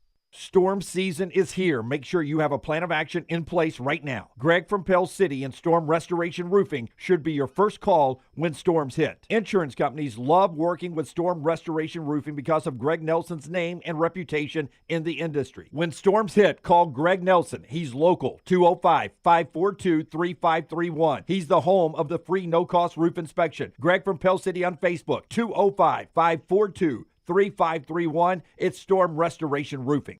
Follow Next Round Live on Twitter, Instagram, Facebook, and YouTube. The social media team at Next Round Live is dedicated to giving you daily news conferences and practice video from UAB, Alabama, Auburn, and around college football. Follow and compare to the sites you used to visit. You'll also get the latest highlights and news from the Next Round Daily Show. Turn on the notifications so you don't miss a thing. Next Round Live on Twitter, Instagram, Facebook, and YouTube. See more at nextroundlive.com. You could win a Cadillac CT5 or your share of $25,000 in free play and cash at Birmingham Racecourse Casino. The more you visit, the more chances you have to win. Play the latest, most exciting games around with fun bonuses and big jackpots. You can be a winner too. Come win your share during the Cadillac CT5 and $25,000 giveaway at Birmingham Racecourse Casino. Drawings April 5th and 6th. Located off I-459, exit 31, Derby Parkway. Must be 21 or older. Must be present to win. Hey, you. School's coming back. Time to gear up. And at New Balance Birmingham, we know what's up. Before hitting the books, check out the looks. Come together at New Balance Birmingham on Highway 280, right next to Chick-fil-A. New Balance Birmingham, we got now. There is no better place to watch your favorite sporting events and enjoy great food than one of the 3 great Birmingham locations of Walk-Ons. The TVs are everywhere with your favorite sports, and the menu is second to none. From the great appetizers like the waffle cheese fries to the Avery Island salad, handhelds like the all-new chicken bomber, bistro specialties with a special taste of the bayou, the amazing hand-patty burgers, the great po' boys, and the specialty drinks. Visit any of the 3 great Birmingham locations of Walk-Ons: Greystone, Stadium Trace and Hoover, and the brand new location in Trussville. Every day, someone is ridiculed and mocked for the clothing they chose to wear. It's a harsh reality we all must face. But you have the chance to change all of that with one visit to nextround.store. For just a few minutes of browsing, you will observe so many clothing options, from hats to hoodies to t-shirts. Please, for yourself or someone you love, go to nextround.store and embrace the warmth of true attire. Jim Dunaway, Lance Taylor, Ryan Brown, and Rockstar. Live from the Birmingham Racecourse Casino Studios, the next round, presented by Bud Light, is on now. Some people are saying Tyler's Supreme T-shirts becoming about as consistent as Nick Saban's straw hats. We'll talk about Alabama scrimmage and everything. Rockstar back on the big glass. Rockstar Phil Donahue, you know who that is? Yeah, it was a talk show host. Passed away. Passed away today. Phil Donahue passing away. I would have thought 1,000% he's been dead for 20 years. Had no idea he was still alive. And he's one of those guys that never look young. Yeah. When was he on the air? Because if you asked me, it would have been when I was a kid. 80s. It was during the Oprah. He was the competitor for Oprah for a while. Yeah, I think I read this morning his show ran from 67 to 95, which is a good run.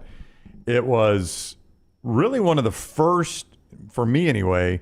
There was a guy I used to, so when I was a kid, we used to get WOR out of New York, and they showed a guy named Morton Downey Jr. No, that's Robert Downey Jr. I don't think Morton Downey had the junior, but it's Morton Downey. Do you guys remember him?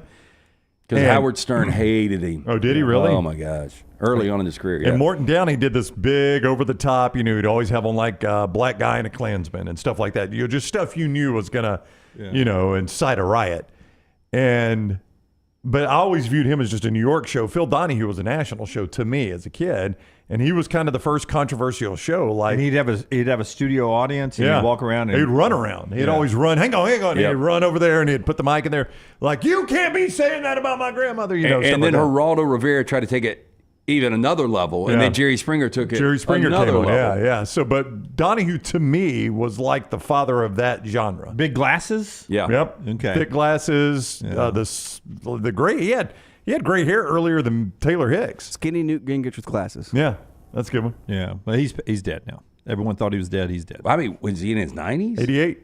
Okay. Good call, LT. Within 3, as you always are. Always.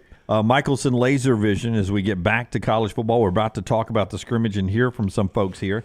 Michelson Laser Vision. I will tell you this, later this hour, one of LT's old nemesis, not on the show, but we have a rant from him coming up later this hour. Oh, interesting. 205-969-8100. That is the number that I called over 20 years ago. I had the 2200 vision, legally blind without the aid of contacts. After I got the procedure, only took 12 minutes for both eyes. 2015 vision, better than 2020. Make the phone call that I made, 205-969-8100. You can always go online, michelsonlaservision.com for more information. Ask for Amy. Tell her the next round sent you. They're going to hook you up with a hassle-free consultation, 0 to lose, to find out if LASIK is right for you. Rockstar, if you'll give me cut number 10, while you're queuing that up, I'll remind everybody that some of this information that I'm about to tell you about the scrimmage with Alabama, I got from covercrimson.com right after the game, right after the scrimmage on Saturday. Great insight, great information there, covercrimson.com. Clint and Stacy and Mick Gillespie breaking those down, both with free shows always, but also chat room information. We learned very quickly about Jaden Roberts' injury early in that scrimmage. Then he was in a sling. According to his mom, he had surgery on his hand and not expected to be out week 1. It could be ready for week 1, but apparently not, thanks to the surgery, not something that will be long-lasting for Jaden Roberts. But from Clint and the guys, I learned very quickly that it was Gino Vandermark who came in to replace Roberts at that position. He's the 330-pounder from Michigan State. And as Clint points out, that's why you bring that guy in. He gives you depth there, battling for playing time anyway. He's got experience at Michigan State, and you have a little injury there, a little nick. Somebody needs to come out of the game. Guy plays multiple positions. Boom, he's in there. Yeah, I wonder what you pay a guy like that. Coming in, like, okay, you're going to be able to compete. We're not guaranteeing you a starting position, but you're going to be in rotation. We need you for depth. I mean, is that a $100,000 guy? I don't know. Keep in mind, it was his former position coach, who's now the offensive line coach at Alabama. So there was, they knew what they were getting. Yeah, I mean, there was a little bit there. The interesting thing about Jaden Roberts is, for whatever reason, Alabama, almost everyone will point to the moment he locked down that guard position as the time Alabama's offensive line actually clicked last year. Number 77. Yeah, and I don't know exactly what it was about when he got in there at guard and you just finally had that solid lineup across the front, but it was whatever it was, Jaden Roberts kind of changed that offensive line. Good news is, even if it is a slow return, I don't think Western Kentucky and South Florida are going to challenge. You just hope he's back by Wisconsin, but it also allows your depth to get some key time. Absolutely. And here's Kalen DeBoer after the scrimmage, talking about the right tackle battle, which another good thing here, if you're a glass half full guy, is it continues to be a battle. I can't separate the two. Here's Kalen. Yeah, that right tackle battle. What do you see out of those guys today? Yeah, it certainly is. Just going to be a position, I think, that until we really get to some game time reps, I don't know if we'll have it completely ironed out just based on how it's gone so far. And so, both guys have their strengths and things they do really well, and those come out, and it's not like I feel like either of them are a liability. I think it's just a matter of figuring out which one is going to be our guy. And they both have done a lot to earn a lot of reps, so maybe we'll take that back a week from now if something else continues to evolve where one guy really steps up, but that seems to be the direction it's headed right now. Pritchett and Formby doing the battle there at right tackle. Forrester, you cut all this stuff up. If I can get Forrester's microphone, leave that up for me too, Rockstar. Give me that still shot of Kalen DeBoer there, Forrester, and you tell me as you look at this news conference, is that colored that way because of sweat? He's off from the scrimmage, or is that the color of that T-shirt? Because that is some well spread out sweat. If that's a lighter gray, well spread out gray sweat. T-shirt. I think it is spread out sweat. It's dry right here. Yeah. There's definitely some moisture coming through there. Yeah, Scott's going well spread out sweat. Yeah. So in the drier spot, it's a lighter gray. It seems to be that way. Yes. Yes. By looking at it. Yes. So apparently a hot day at the scrimmage. You think maybe it was hot out there in Tuscaloosa? Dude, I took the dogs to the dog park early Saturday morning. I had a black shirt on, and then I went to the grocery store, and like people were avoiding me like the plague. Did you stink? No, I just sweated so much. Yeah. No way really to knowledgeably put odds on this, but what's your guess at right tackle, Formby or Pritchett? Formby. You would say Formby? Mm-hmm. Feels like you've put odds on it. I was going to go Pritchett. Was that a gut by you? Or? Just from what I've heard. Okay. But, yeah. And you were going to go Pritchett from what you've heard. I was, because everyone always says Pritchett, Formby. And I always think, well, they're getting that information from somebody, and somebody's telling them Pritchett, Formby. And I think in your mind, if it's Formby, Pritchett, it would be different. But we'll see. And I still think that's going to be a major question mark. Yeah. The left side of that line is going to be so good. Well, I mean, the good news if you're an Alabama fan is everything else is locked down. Like, the starter now Jaden Roberts has an injury, but he's going to likely be the starter, regardless of that injury. I don't think he's going to lose his job. But if he does, that just means somebody has played lights out, right? Yeah, he's right guard, right? Yeah. Yep. Yeah. But to Lance's point, the way Proctor played until he got hurt before the Rose Bowl, Booker, and then you love Brailsford. Yeah. So from center left, that's almost All-American level to you, isn't it? Yeah, it is. Yeah. Rockstar cut number 8 down at Auburn. I mean, you almost just go ahead any scrimmage. I get all this information from thebarnauburn.com. Zach and Kyle and Bradlaw and the folks over there, thebarnauburn.com. It's like you just go ahead and cut and paste. Cam Coleman had another touchdown. Cam Coleman had another touchdown. So every week he's doing something. The guy everyone seems to be talking about is Philip Bleedy, who came from Indiana, big defensive lineman, pushing 290 in that big defensive line. He has become a little problem blocking. Now, how do you guys read this? This is the problem with fall camp. Yeah, the problem with fall camp is he's become a problem blocking. They're having a problem blocking. The edge guys are playing so well. That's right. If you're a glass half full guy, that we're having a hard time blocking. The tackles are having a bad time. Yeah, the way I would want in my head as an Auburn fan is this guy's a beast. Yeah. My offensive line is going to be solid. Yeah. This guy is just going to be – he's one of those guys where one-on-one, the majority of the time he's going to be able to get in the backfield and wreak havoc. Part of you is like, well, maybe it was against the twos, but then you're like, no, I really hope he's just dominant against the ones. That's right.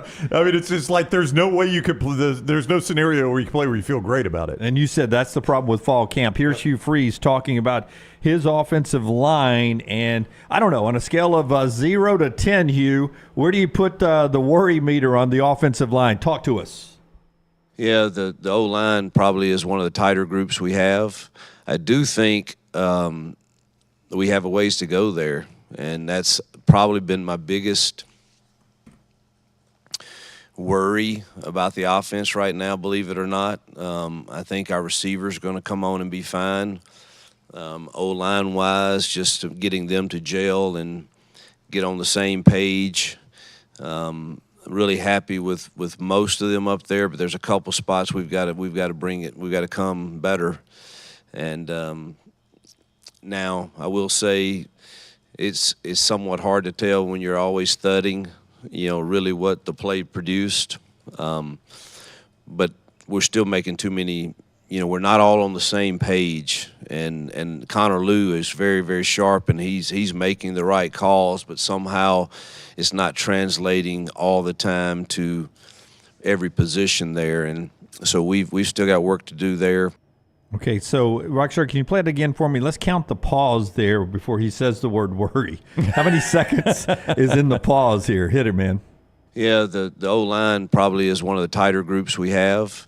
I do think we have a ways to go there, and that's probably been my biggest 1, 2, 3 worry about the yeah, offense. He does try to think of any other word he could use, right? He's like, no, I'm just going to go ahead and say it. Yeah, it's a concern. Yeah, I do think, because I know you guys talked about it before Brown and I joined you in this platform 15 years ago, but Brown and I used to always talk about the difference between the SEC and the rest of the country is defensive linemen are like linebacker speed everywhere else, but with defensive line muscle, and then linebackers are secondary speed, but with linebacker muscle, and it just makes you have to be so good at the offensive line, because I feel like you can throw a rock and hit great defensive players in the South. I mean, I feel like we just spit out great linebackers and edge rushers in the South, and that's why I think that's why every coach worries about the offensive line so much, because the defenses are so elite. Is that fair? I mean, that's the way I think everybody views the SEC like that. I do. Brown, I know you do. Yeah, I mean, absolutely. I cannot remember the analyst. I want to credit Luganbill for this, but it may not have been him that said what you just said. What makes the SEC so difficult is their safeties are everybody else's linebackers, and their linebackers are everybody else's defensive line, and nobody else has defensive line like they do. And that's what makes it difficult. And, that's a concern for your offensive line. I agree with that. And you wonder, is Hugh Freeze, he talks a lot about doing more RPO. Is that a way to minimize some of that? Is a quick passing game a way to minimize some of that? Are they going to have to maybe use some of that stuff? Probably not early in the season because of the level of competition, but in some of these tougher games till they can get it figured out. One more big thing in this segment after LT tells us about the great folks at Woodhouse Day Spa. Woodhouse Day Spa. Hey, look, week 0 is here. Obviously, I don't know less than 2 weeks away from a full slate of college action. NFL 3 weeks from yesterday. If you want to send the wife or girlfriend somewhere where you're sitting on the couch or at the sports bar with friends, how about the Woodhouse Day Spa? You can get the gift of luxury. Very simple. You can order it online right now. Just go to birmingham.woodhousespas.com. You can order those gift cards 24/7. Send her into the Woodhouse Day Spa. She can choose from a menu of over 70 options, including massages, body treatment, skincare, waxing, and nail services. Again, order online, birmingham.woodhousespas.com, or get NC Stewart and the great staff up at the summit and tell them the next round sent you. There's a automatic spot for a group of 5 team. It seems like the American would have had this a lot in the recent years. A lot of people are pointing to Boise this year. They named their starting quarterback over the weekend. This is the guy. He looks like he could have been a kicker. This is a surprise to me, by the way. Yeah, there's no way this guy you would have looked at this picture and said, oh, that's my QB1 right there, especially when I get Malachi Nelson, one-time number 1 quarterback recruit in the country from USC. I thought for sure when Caleb Williams was done that Malachi Nelson would be the guy taking over. He was kind of showing the door that Miller Moss was next guy up, and so he decides to transfer out thinking he's going to get this Boise job. That dude looks like the chick. She's a comedian.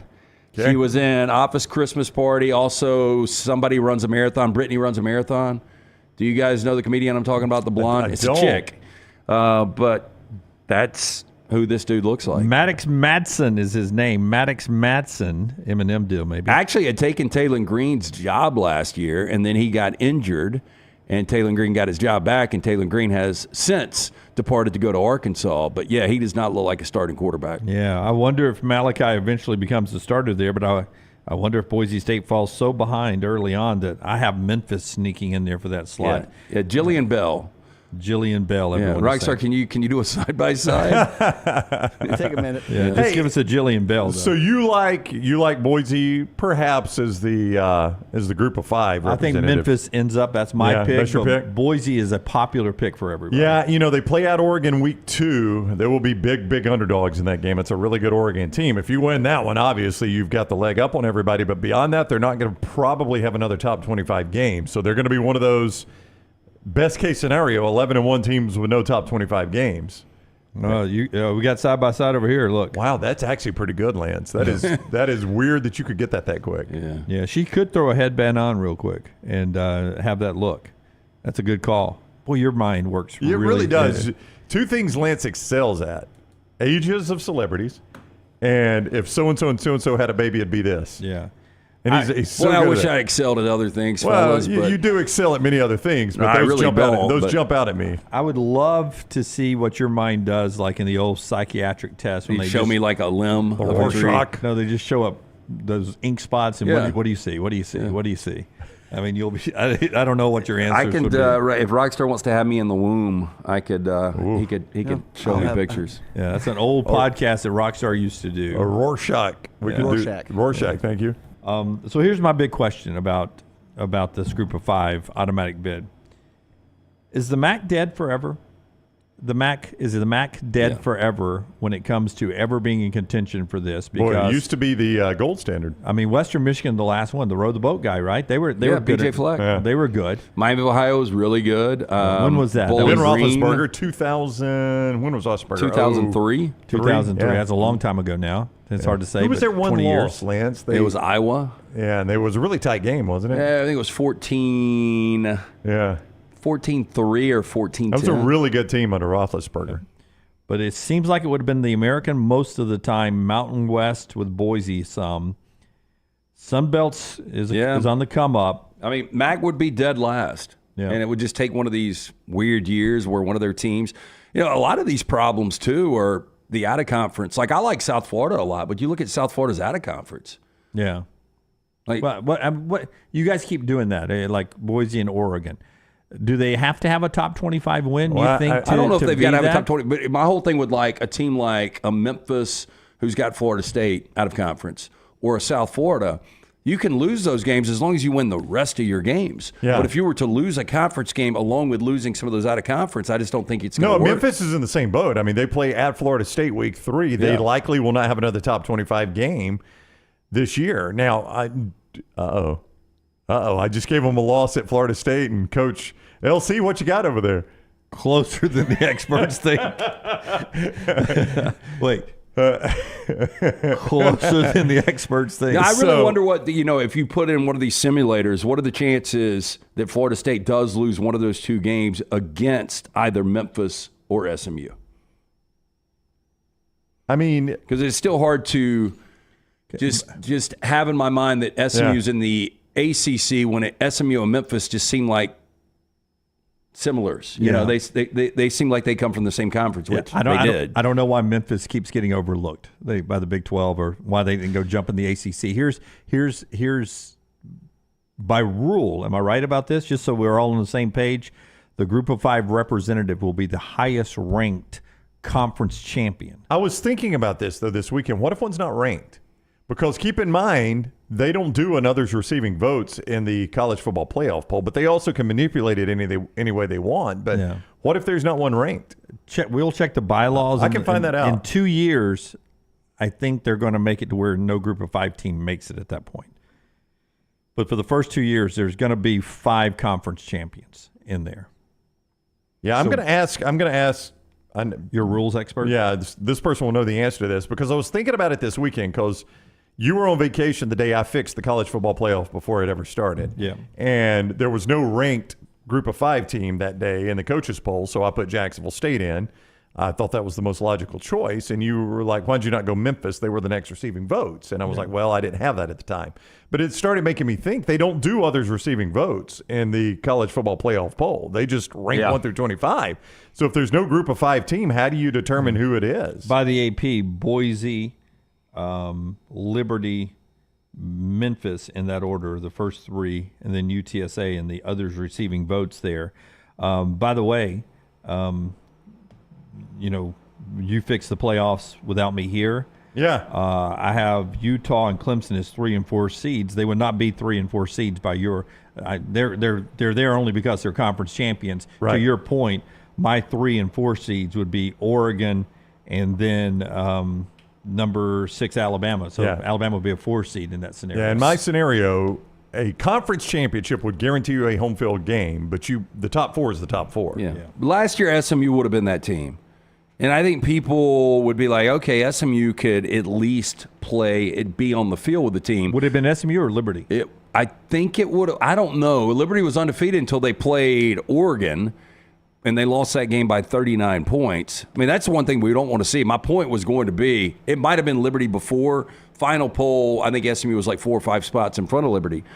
But really, wonder if we have a 9-3 Group 5 that is actually in the college football playoff that's a 31-point underdog. That's going to suck. I kind of like them getting an automatic, but I don't know. There should be some criteria. I'm with everyone in the mybookie.ag chat room. They'll just manipulate the poll to put a Group of 5 team in there. They'll put them at 25 if they have to. Yeah. That's what's going to happen. Yeah, but don't you wish it was a situation where I think they ought to have to be in the top 15. Yeah, I was going to say the top 15. Yeah, again, and they no can more than 2 losses. You can manipulate that, but only so far. Like, you couldn't take a 3-loss Group of 5 team and put them at 14, and everybody be like, "Oh yeah, that makes sense." But to your point, though, number 3, the number 5 seed likely in some years, and we think this year is going to be the second or third best team in the country.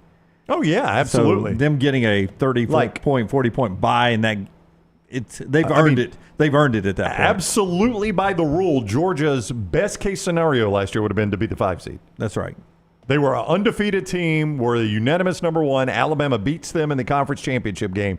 The best they could have been would have been a 5 seed. That's right. And that was, in my opinion, at that point, the second or third best team in the country, depending on what you thought about Michigan. Yeah, I'm not going to take anything away from Michigan just because they went 15-0, but I would think the second best team was Georgia. And they would have, at best, been a 5 seed last year. So you're going to get a lot of that. Would have loved to have seen that Georgia-Michigan game.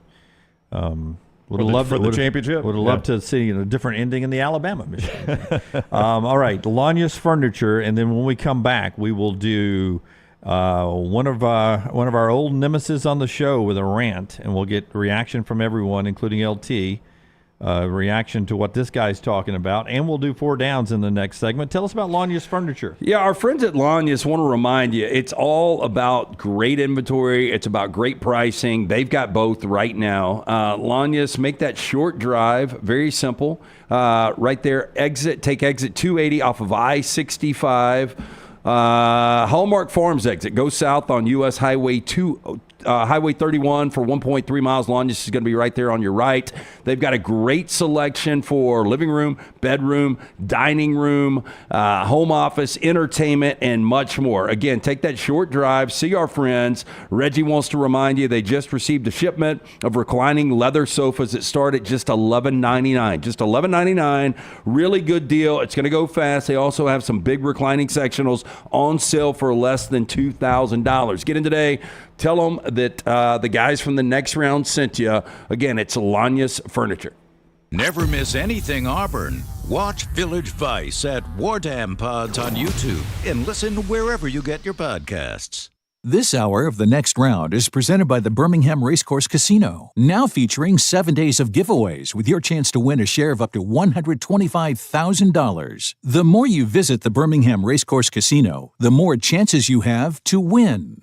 Man, I love a good meal. I'm Jim Dunaway. A good meal is what you get with my friend Sterling at Champy's Chicken on Highway 119 in Alabaster. We're talking great southern fried chicken, wonderful sides, hand-cut chicken fingers, po' boys, and those Mississippi Delta recipe tamales. You got a perfect menu for everybody. Champy's Chicken is perfect for watching the big game, or taking a meal to the lake house, down to the coast, or stay in the restaurant and dine in a great atmosphere. It's all made fresh to order right there on 119 in Alabaster, Champy's Chicken. A legendary coach once said, "It's not the will to win that matters. It is the will to prepare to win." Hi, I'm Bobby Humphrey, Vice President of Business Development for Bryant Bank, and I can tell you that our Bryant bankers have the dedication and experience to put together a financial game plan that is right for you. At Bryant Bank, we specialize in community banking and offer personal and business loans, checking and savings account, mobile banking, and treasury management services. Stop by one of our 18 offices across the state of Alabama to find out what unbeatable service and legendary results are all about.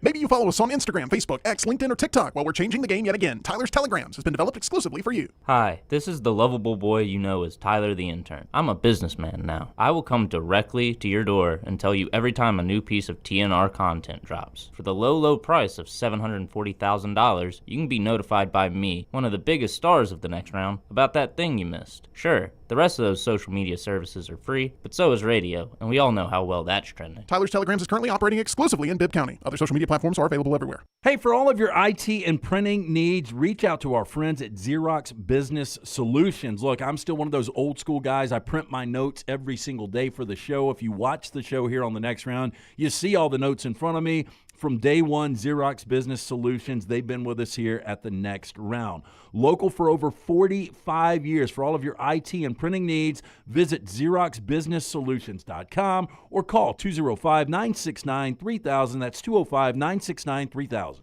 Start your day online with our website, nextroundlive.com, for the latest videos, podcasts, and college football stories. It's also a great way to stream the show or shop in the Next Round store. Stay connected by visiting nextroundlive.com.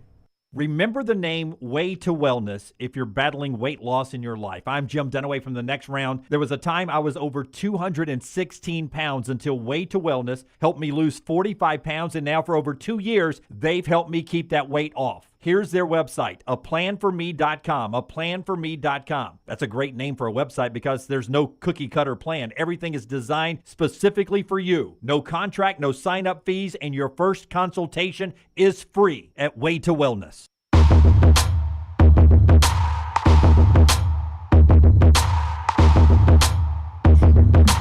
Back with you on the next round. 5 days until the start of the college football season. Show number 766 today.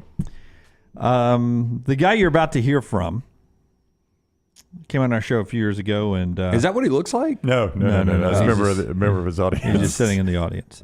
You're going to see him, don't you? Yeah. We'll get to hear from Matt Jones. Remember that name, LT, Kentucky Sports Radio. Do you want me to remind everyone of the kerfuffle he and Lance got into? Do it right after. Lance tells us about lanceslock.com and our friends at Hemphill. Lanceslock.com, 6-2 going into the weekend. Not a NFL. good weekend. We're 7-6 on the preseason. It was a terrible Saturday. We split last night. You know what? You know what's 100%? Yep. If I ever throw out your record, it is. Oh no, it's a bad day. We're still up in the NFL preseason. Got no action tonight, so one more final weekend of the NFL preseason coming up. So jump on board. We've got a special football-only package that just involves NFL, college football. That is it. Of course, you can get everything for $100 a month. That's all it is. Lance'sLock.com as we roll into fall number 11. It is always brought to you by our friends at Hemphill Services. The name Birmingham has trusted since 1954. Whether you experience plumbing, heating, or cooling issues in your home or business, they are ready to serve you. 205-229-2090. Hard to stop a train. For more information, hemphillservices.com. My first Jimmy the Geek play of the year is SMU. Give all the points. Yeah, I've heard that today. I've heard that you don't think they can make it big enough. They're going to motorboat them on Saturday night, week 0. In Reno. So this goes back several years when Auburn transfer quarterback Joey Gatewood, who could not start at Auburn when Auburn wasn't exactly tearing it up at the quarterback position, transferred to eternally quarterback challenged Mark Stoops' Kentucky program. Couldn't play there either. So Lance, late in an interview with Matt Jones, just made the comment, we've learned now Joey Gatewood ain't good enough to cut it at quarterback in the SEC. Yeah, and I like the way I framed the question. I didn't think it was that controversial of a question, but apparently this dude didn't like it. He's like, oh, sure. Go ahead and make that observation based on one start. Yeah, I mean, he's had what? 50 snaps this year. Sure, go ahead and just crumble him up and throw him to the side. We're like, dude, are you Joey Gatewood's long-lost brother? I'm assuming that in the past he had talked highly of Joey Gatewood. He may have. By the way, had to have been. Last time I checked, is Joey Gatewood in the NFL? No, I don't. Okay, I don't know what I he's couldn't doing. tell you where Joey Gatewood is. I Okay, think Lance was probably right about that. So here we go. Here, setting this up has nothing to do with Joey Gatewood. No, but that's has the history. Has nothing to do with Lance. Has nothing to do with our show. But Kentucky Sports Radio is a giant, man. They kick out great content, and they are beloved by Kentucky fans. Hey, so I thought that might be him, but look, just real quick. Mike Gundy, Bruce Pearl, and Todd Jones. A little bit of Mike White. Good? Our buddy Mike White. Maybe. Yeah. I see if you just went Bruce Pearl and Todd Jones, that's actually pretty good. But the Gundy throws it over the top. Yeah. Who's that in the very far back? The guy that's like resting on his hand, oddly. Yeah. He has a weird hand gesture right there. That's the audience for Kentucky Sports Radio last night. Matt Jones on how Kentucky could make the playoffs this year. Listen to Matt Jones. I feel like I've come off as more negative than I am. So let me just dream about this year. It's not crazy, okay? It's not crazy. Here's why. Our non-conference game against Louisville is going to look really good because Louisville's going to be good this year. They're not going to be great, but they're going to be good. Let's just assume we beat the 3 stinky teams, and let's assume we beat Vandy. In my opinion, you got 8 games. You got to win 5 to go to a playoff. I think if Kentucky, with their current schedule, going to Texas, going to Ole Miss, playing Georgia, playing Louisville, if you won 9, I think you'd get in. So how do you win 9? All right. Beat South Carolina at home. Yep. Now we're at 5. Beat Auburn at home. Yep. Now we're at 6. I don't even think we have to be that good to do those things. Wow. So let's put them to the side. Now you've got 4 games. I'm going to assume we lose to Georgia. At Florida, we've beaten them 4 of the last 5 years. Now we're at 7. Louisville, we've beaten them 5 straight years. Now we're at 8. And that means at Tennessee, at Ole Miss, at Texas, win 1. Win 1 of them. Not crazy. Not crazy. Not crazy. Yeah, it is. Not crazy at all. In a 16-team playoff, that would Goose get is you out in. there. And in a 12-team playoff, we'll probably be one of the teams they debate if you had that record. So, as much as I said, like, we should be happy with 7 and 8, this year we could win 5. But 9, Ryan, is not crazy. And 9 is a playoff this year, maybe. Matt, I disagree with you. 9 and 3 for Kentucky is not a playoff. No, he's out of his zero mind chance. if And he by the thinks- way, they ain't getting 9 wins. I think they've got a better chance of going 5 and 7 than 9 and 3. So let's just give them losses to the 3 best teams they play, because that would be your best case, right? Right. If you're going to be 9 and 3, you're going to need to have 3 losses to the best team. You don't need. But now the flip side of that is you don't have any good wins. So which way do you want it? You'll have 1 good win because you've got 4. You've got Georgia, Ole Miss, Tennessee, and Texas. Tennessee would be their best win in that scenario. So they've beaten a a road top win, 15 too. team. A A road road win in win, too. Neyland, that's a nice win. I'm But, not gonna if Kentucky deny beats that. Tennessee, they're probably not a top 15 team. They're probably That is correct. And if Kentucky loses to Texas, Ole Miss, and Georgia, those teams are going to be in front of them. What do you do with Alabama? And now you're up to 4. Yeah, I just don't see. I his don't know if logic in Alabama this. gets in at 9 and 3. Probably with their schedule and their brand. Yeah. But Kentucky 9 and 3, not a shot. But just think of how many 9-win teams you're going to have out there. A man. ton. I mean, A you're going to have ton. a ton of them. I think we're going to have 4 or 5, 10 win teams in the SEC, I mean, which means no 9 win teams probably get in. We never had a 2-loss team in a 4-team playoff. I don't know if we get a 3-loss team in the playoff. The other side of that was just throwing Auburn in the. I don't even think Kentucky's got to play that good to beat Auburn. What are you smoking? Yeah. Have you watched Kentucky football? Now, Rockstar, can you give me that soundbite again? We'll play it up until that point again, where he says this about Auburn. But as you're getting ready to do that again, let me just say this. I do think this is the best roster Mark Stoops has had at Kentucky. Well, I keep being told, whether it was Will Levis or now Brock Vandegrift, whoever, that this is going to be the quarterback. This is the guy. that Devin this is the Leary. guy. Devin Leary. This is the guy that's going to turn him around, and nobody ever plays good quarterback up there. And after ever. we hear the soundbite again, I want you guys to take a look at this. If Kentucky was to win not 1 but 2 of those games, you go 10 and 2, Okay. and Alabama went 9 and 3, would Kentucky get in over Alabama? Okay. Well, let's hear this first because I want to see. I think the answer is no, but we can come back to it. All right. And the helmet, no. But for them to win 10, then they probably have. Well, I'm going to need to know who the 10 are and who the 2 are. So they lose to Georgia and at Texas. So the 2 upset wins would be at Ole Miss and at Tennessee. Who are their losses now? Yeah, Georgia and Texas? Yeah, Georgia and Texas. I would need to know then if one of Alabama's 3 losses was at Tennessee. That could be the deciding factor in that. Here is Matt Jones one more time. Just to refresh you on what he said about Auburn here. Threw him in with South Carolina? I feel like I've come off as more negative than I am. So let me just dream about this year. It's not crazy, okay? It's not crazy. Here's why. Our non-conference game against Louisville is going to look really good because Louisville's going to be good this year. They're not going to be great, but they're going to be good. Let's just assume we beat the 3 stinky teams, and let's assume we beat Vandy.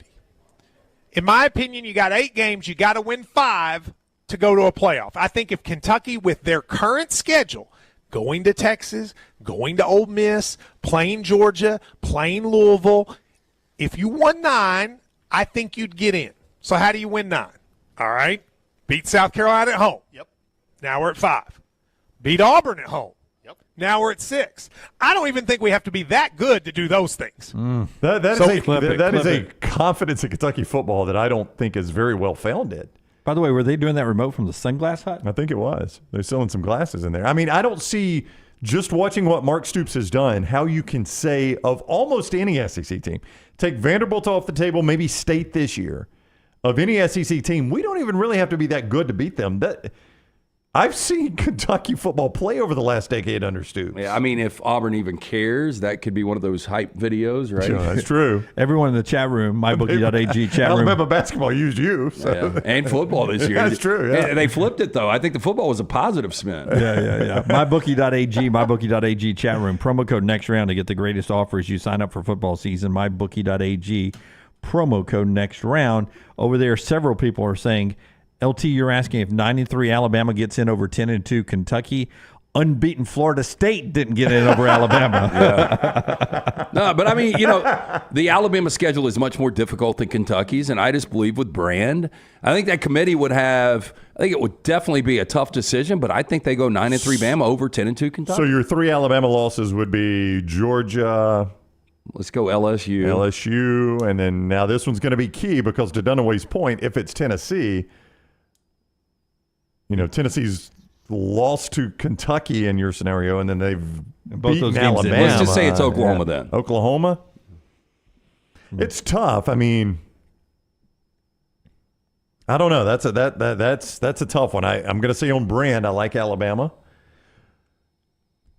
I don't know. And I also think, we get back to the most deserving. Like, I want to see the best playoff out there, and that's one of the reasons it pains me to say a group of 5 should get in because I don't think that's going to be a quality game.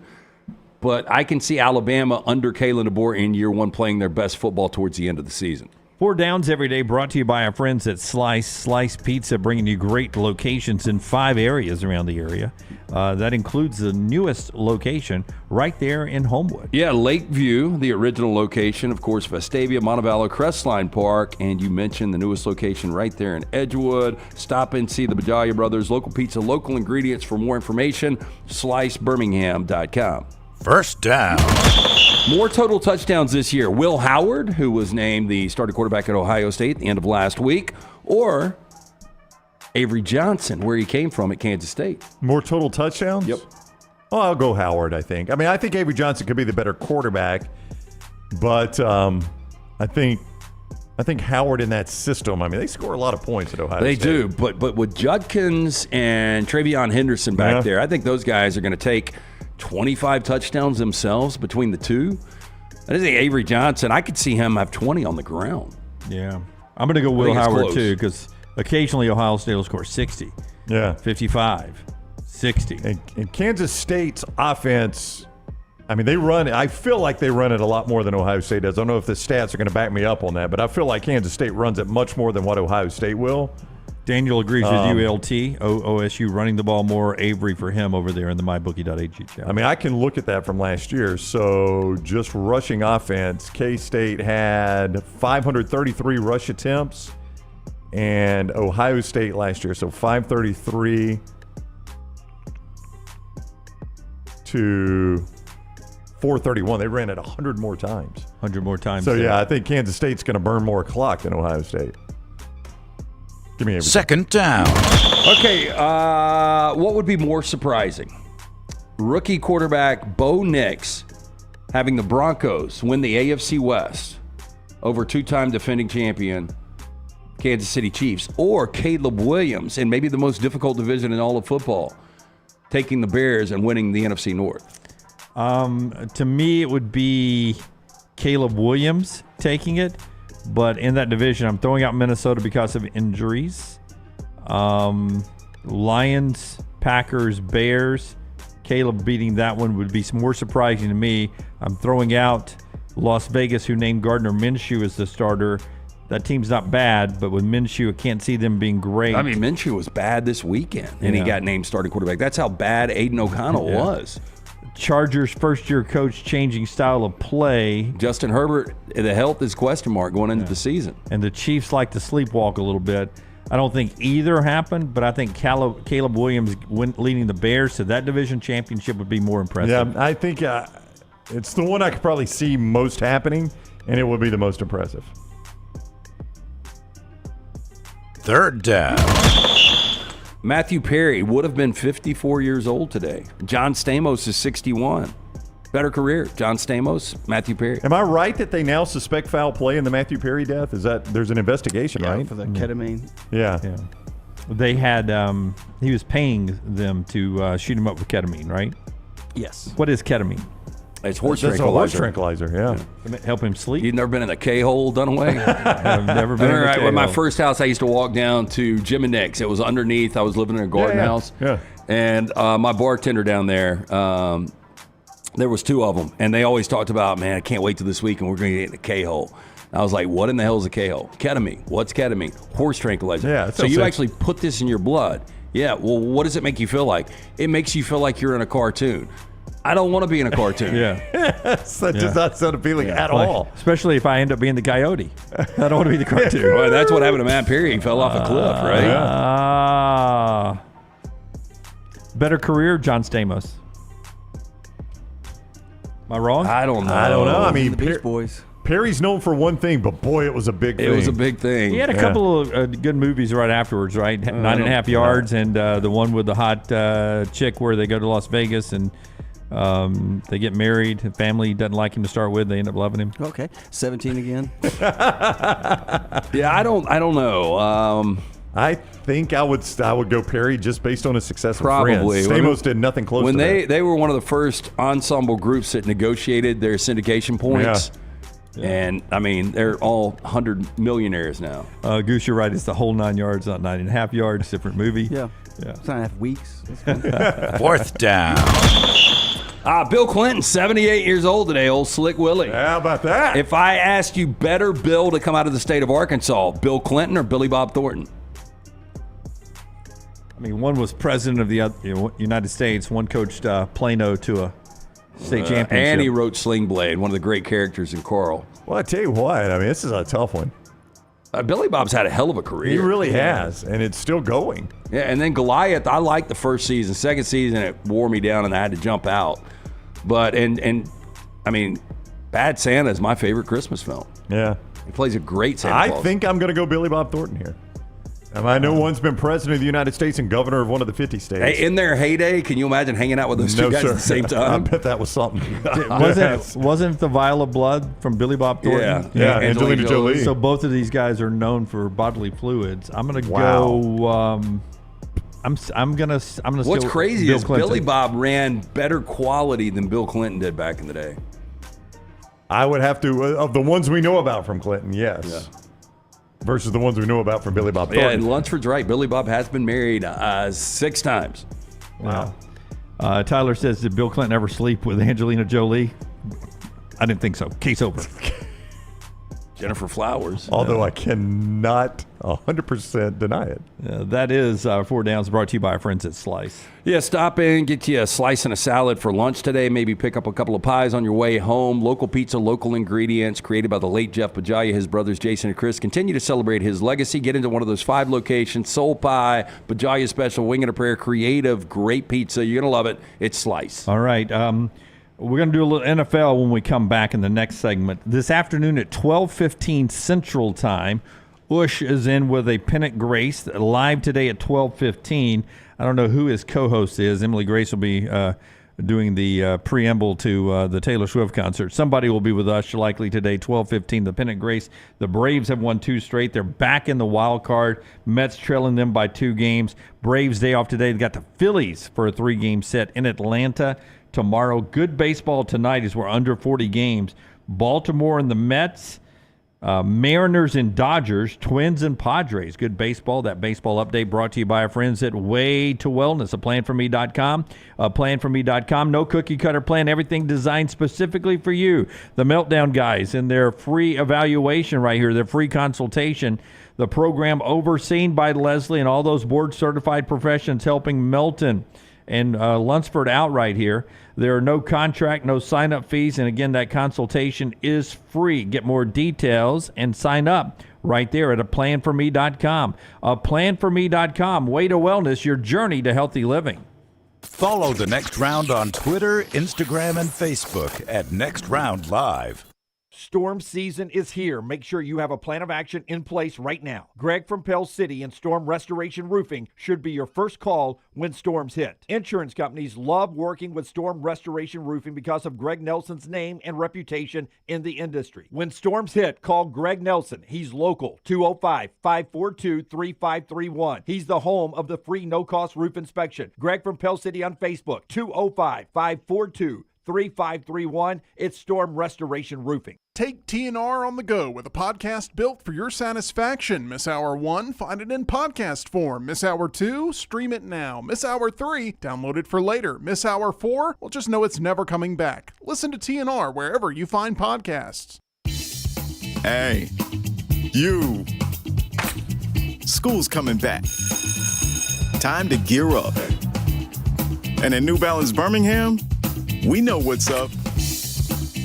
Before hitting the books, check out the looks. Come together at New Balance Birmingham on Highway 280, right next to Chick-fil-A. New Balance Birmingham, we got now.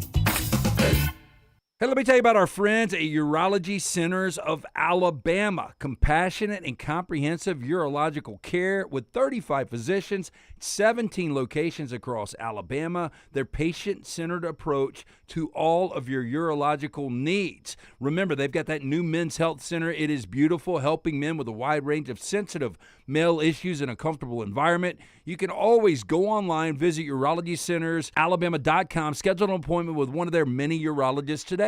Hey, Lance Taylor from The Next Round to tell you about my friends at Michelson Laser Vision, located conveniently UAB Highlands. Almost 20 years ago, I went in for the procedure. Only took 12 minutes for both eyes. When I went in, I had 20/200 vision. I was legally blind. Now I have 20/15 vision, still 19 years later. Make the call today. Schedule a hassle-free consultation. 969-8100. Dr. Mark Michelson, Dr. Jen Michelson, Michelson Laser Vision. Make sure you tell them The Next Round sent you. 969-8100 or MichelsonLaserVision.com.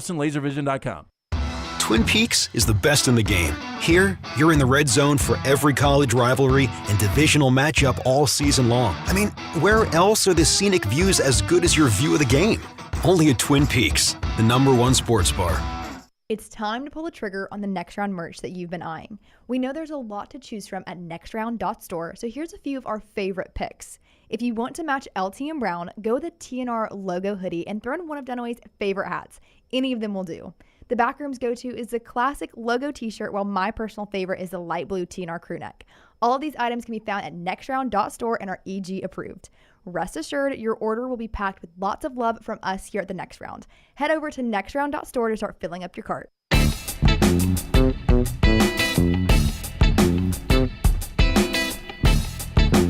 NFL Conversation brought to you by our friends at Inverness Country Club. Hey, before you tell us about Inverness, A judge blocked Venue, the new sporting combination streaming service that ESPN, Fox, and TNT had signed up for. Fubo challenged that said they would give them a competitive advantage and almost a monopoly. Those three entities can control 60% of the live sports programming and 98% of the playoffs in American sports. So ESPN, Fox, and TNT Warner, 98% of the playoffs in sports. When do you think we'll get to a point, and maybe this is already available, but I tried last night, I couldn't figure it out, on the quad box on YouTube TV where you can actually customize it exactly how you want? Exactly how you want, I don't know, but you can go down and look at the options, and they move them around a lot. And see, last night I wanted Yankees, Tigers, and football, Packers, Broncos, Saints, 49ers. I mean, the technology has to exist. I don't know why they're not doing it. Rights. It's if you'll notice, they're always paired by broadcast rights. Like all the Fox properties together. Right. Or you'll get over-the-air networks they can put together, like ABC. Gotcha. The over-the-airs can be there. But all the ESPNs, you never see FS1 and ESPN blended together in the college football. It's still kind of dumb that you've got those options and you can't actually customize it. If you could customize customize it, that would be the ultimate. I bet on Venue, I bet they would have it. Fubu. Tell us about Inverness. They've got memberships that fit everyone. You were telling me that you were in Oak House and talking to our friend Travis, and he had not one but 2 tee times yesterday. That's how awesome this course is, how awesome the country club is. They've got a social membership, including the resort-style pool complex, full-service cabana and bar, live music on Friday night, Sunday brunch, the golf with the beautiful course, currently expanding the driving range. Childcare, also a big plus. You and your wife want a day of golf or tennis. Guess what? You can drop the kid, go have yourself a day on the court or course. Dinner with friends, knowing your kid is safe on site is a massive plus. Maybe you work from home. What about working from the club while they watch your kid? The best days happen in Inverness. To take a tour of this unbelievable club, call Erin today. Tell her the next round sent you. 205-991-8608. That's 205-991-8608 or online iccalabama.com. Okay, LT asked me a question before the show, and I said, let's bring it up on the air. You asked me best quarterback in each division in the National Football League. Is that correct? Yeah, in the next 5 years. Okay, in the next 5 years. And I'm not talking about over the next 5 years. Yeah, I'm talking about in 5 years from now. So as we roll into 2029, if you're looking, we'll start in the AFC East. Who will be the best quarterback? And 5 years from now. So Aaron Rodgers is out. Yeah, and there's one division where I don't think the guy's in the division right now. Yeah. If that makes any sense. Yeah. Well, 5 years, we'll start in the AFC East. 5 years from now, it's going to be Tua. Well, it's going to be Tua or Josh Allen. Yeah, I think Tua. I think, and I'm hopeful of this, that Buffalo's in a little bit of a rebuild, and the age difference. What is the age difference between Tua? It's probably 4 years. Yeah, but I still think significant. Still think Josh Allen's got a lot left on the bone. I would go Josh Allen. I think it's one of the two, definitely. Definitely one of the two. But one organization is taking weapons away.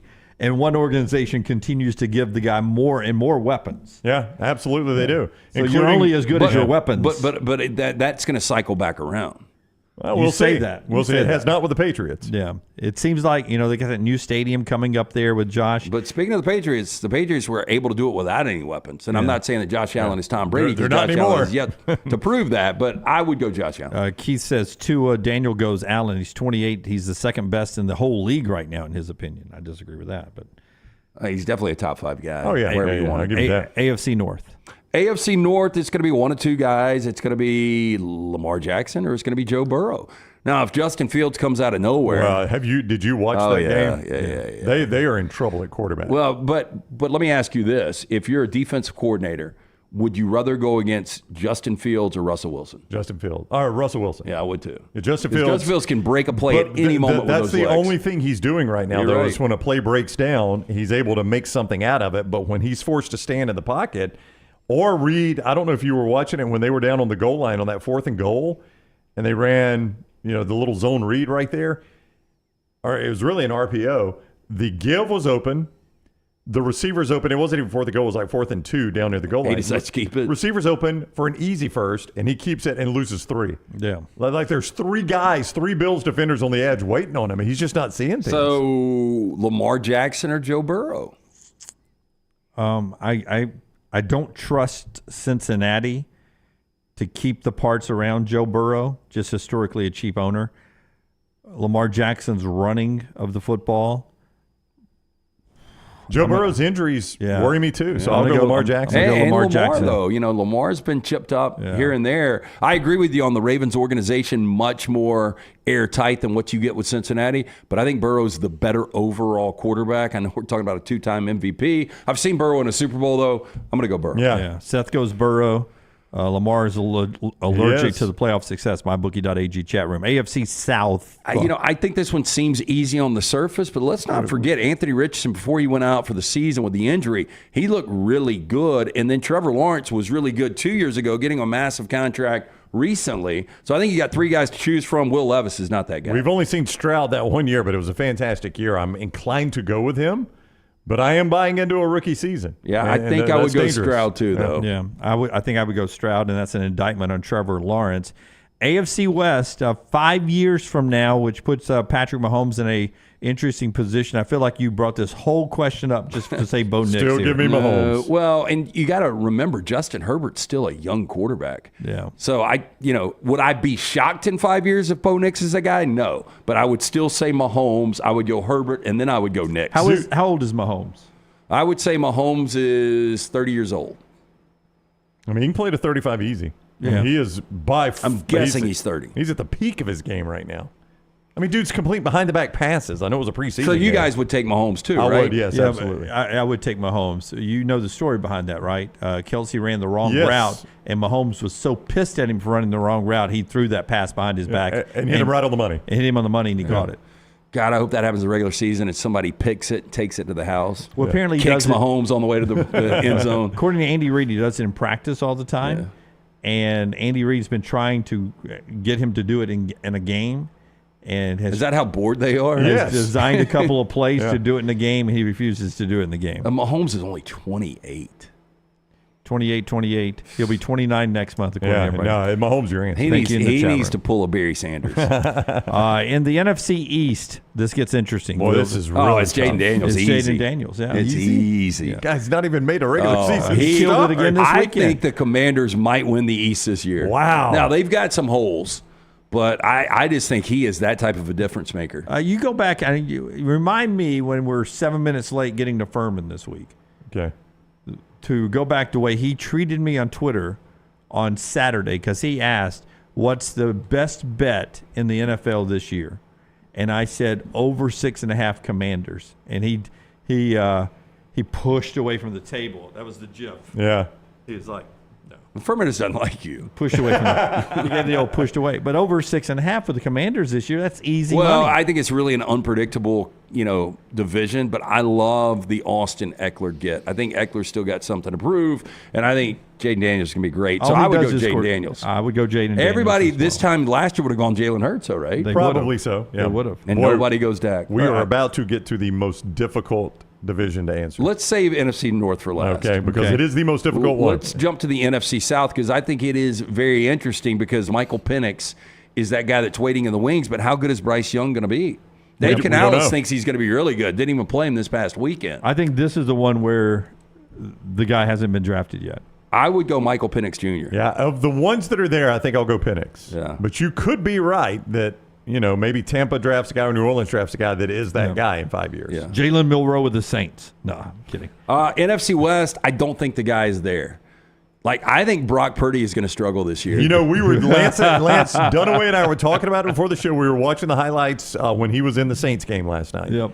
He was awful. And He was terrible. missing 3 starting offensive linemen. He was. His Deebo top 3 Samuel wasn't receivers. playing. Let me ask you, running Jefferson backs. playing. Yeah. You're missing 3 starting offensive linemen. So why the hell is your QB1 I don't out know. there? 100%. Yeah. Yep. I really don't know. In an exhibition Because game. Joshua Dobbs is the next guy up. Yeah. That's a problem. I mean, there's no way he goes out there if Yeah, I'm I agree missing, with you. If I'm missing one offensive lineman. You guys give me Kyler Murray's not going to be the guy. I don't think it'll be the guy. Seattle with Geno Smith, that's kind of an unknown. Nope. Matt Stafford's not going to be around. Garoppolo's not going to be around. And watching Stetson Bennett, if you really only kept 2 quarterbacks right now and Garoppolo wasn't suspended for the first 2 games, I think Stetson Bennett would get cut just because of the highs and lows right now. threw 4 interceptions in one preseason He game. turned it over 2 times in the win on Saturday. Guy can't control the football. So I would say yet to be drafted. and then the most difficult, the NFC North. Yeah, which shows you how good the North is, because in the South, I think the yet to be drafted. The West is yet to be drafted, so that's half the conference that they don't have their best quarterback in the next 5 years yet. But meanwhile, up there, you've got McCarthy, who I think will end up being pretty good. Yeah, I think he's going to be good too. You've got Jordan Goff, Love, who's still young enough. Yeah, Goff will give you 5 more years. So think about Goff's rookie year was 2016, 8 years ago. So Goff is right now third. He'll give you 5 more. Caleb Williams looks great, and Jordan Love looks great. Yeah, this is a tough one. Yeah, they've got their quarterbacks for the next 5 years. Listen, I think I'm going to go sight unseen with Caleb Williams. I wanted to go McCarthy here, but what I'm going to do is go franchise that hasn't been bad at quarterback for 3 decades Track now, record. and Jordan Love. That's where I'm going, Brown. Track record. I would just go this, though. The Bears, it's what was it, Sid Luckman? We talked about this last time they had a franchise quarterback. Yep. I mean, you've got to get this right sooner or later, and I think Caleb Williams is going to be that guy, so I'm going to go Caleb Williams. Seth says, I'll take whoever McVay is coaching in the West. Either Seth knows good offensive football or he's kissing up to LT. Either way there. I think it's a good call, Seth. We appreciate your comments there. A little NFL for you there. It is week 0 of college football. Don't forget the Bold Prediction Guarantee Friday show this Friday, live from the Floribama. If you're in the area, come see us 9 to 12. You know if we're in the Floribama yet or if we'll be across the street? That's a good question. Yeah. I don't know the answer to that. We'll find out before we get to the weekend, but if you're in the area, it'll be open either way to come see us. Hydra Live bringing you part of the show today. Get hydrated for a trip to the coast one more time before Labor Day. So very important when you go into one of the great locations of Hydra Live, make sure you mention the next round because you're going to get 20% off any of their great services from IV therapy, B12 injections, cryotherapy, compression therapy. It's all under one roof. IV therapy treatments packed with nutrients to increase energy, reduce stress and anxiety, boost that immune system, and much more. Members rewarded with deep discounts. Ask about the memberships. You basically recoup the IV membership fee in just one visit. Hydra Life Therapy, open daily, 9 a.m. to 6 p.m. 2 locations in Birmingham, the original in Homewood, Highway 119 in Greystone, newest location right there in Tuscaloosa. Mention the next round again, 20% off any of the great services. For more information, hydralifetherapy.com. Follow LT on Twitter at thelancetaylor. Hey, there's nothing worse than waking up to a plumbing problem. Don't get caught in a flooded house. Call the guys at Hemp Hill Services. Adam, Chad, and the team at Hemp Hill are the only ones I trust to fix it and fix it right the first time. Hemp Hill Services does it right and always at a fair price. For all of your plumbing, cooling, and heating needs, trust the name that Birmingham has trusted since 1954. That is Hemp Hill Services. Call now, 205-229-2090. That's 205-229-2090. Storm season is here. Make sure you have a plan of action in place right now. Greg from Pell City and Storm Restoration Roofing should be your first call when storms hit. Insurance companies love working with Storm Restoration Roofing because of Greg Nelson's name and reputation in the industry. When storms hit, call Greg Nelson. He's local, 205-542-3531. He's the home of the free no-cost roof inspection. Greg from Pell City on Facebook, 205-542-3531. It's Storm Restoration Roofing. Stop by the New York Butcher Shop and pick up the finest in certified Angus prime beef steaks and burgers, premium pork chops, ribs, and all-natural chicken cut to order just for you. Their chef-prepared entrees and side dishes are the perfect dinner-to-go choice for your family and are ready to heat at home.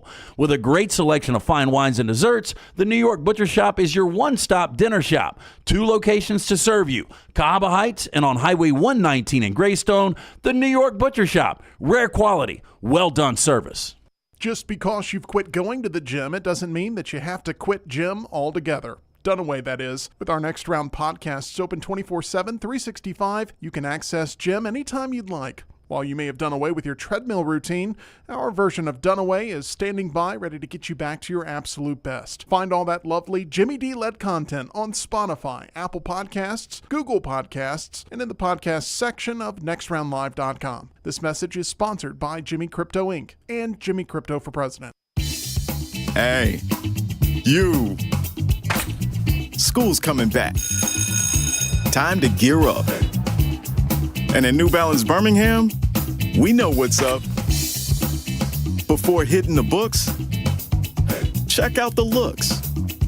Come together at New Balance Birmingham on Highway 280, right next to Chick-fil-A. New Balance Birmingham, we got now.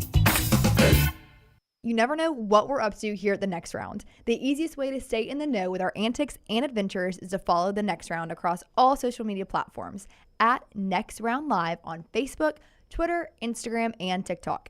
Whether it's Dunaway sleeping in the studio, Tim and Lunceford breaking down the latest movie release, or Game Day Chronicles, we are here to keep you updated on the latest sports news while, of course, having just a little bit of fun. Follow at Next Round Live across all platforms to join in.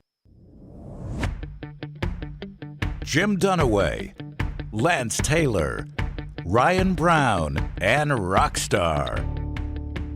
Live from the Birmingham Racecourse Casino Studios, The Next Round, presented by Bud Light, is on now. I was just talking to one of our great salespeople, Kelsey, out in the lobby. She was reminding us that MyBookie's back for another football season, which means the MyBookie Monday morning show, Monday Morning Live with Luganville and me, back 1 week from today. That is correct, but that is also not all. So stay tuned for more on MyBookie Mondays. MyBookie Mondays. I How like about the way that rolls off the tongue. Stay tuned for more MyBookie Mondays news. And I was also talking to Kelsey about cornbread recipes. Okay. Because we went down to Blueprint, a restaurant here in Birmingham, Alabama, Friday night on date night, and one of the appetizers is it comes out piping hot cornbread, and it's a little crispy on the edges. Yeah. And they have, I think it's sorghum syrup. Yeah, it sounds and butter fantastic. mixed together. Oh my gosh! Yes. Oh my goodness. Do you like sweet cornbread or normal cornbread? Whatever that is. I don't know which is. I don't know which it is. Did it taste sweet? Well, I was dripping in the sorghum butter. So yes is the answer. It could have been the sorghum butter. It was dripping. I was just, it was just so good. And when we got to dessert, the dessert was disappointing to me. Oh, and I was telling her stunning. that I almost, well, I didn't. I wished I had gone just another order of cornbread and syrup again. It was that good.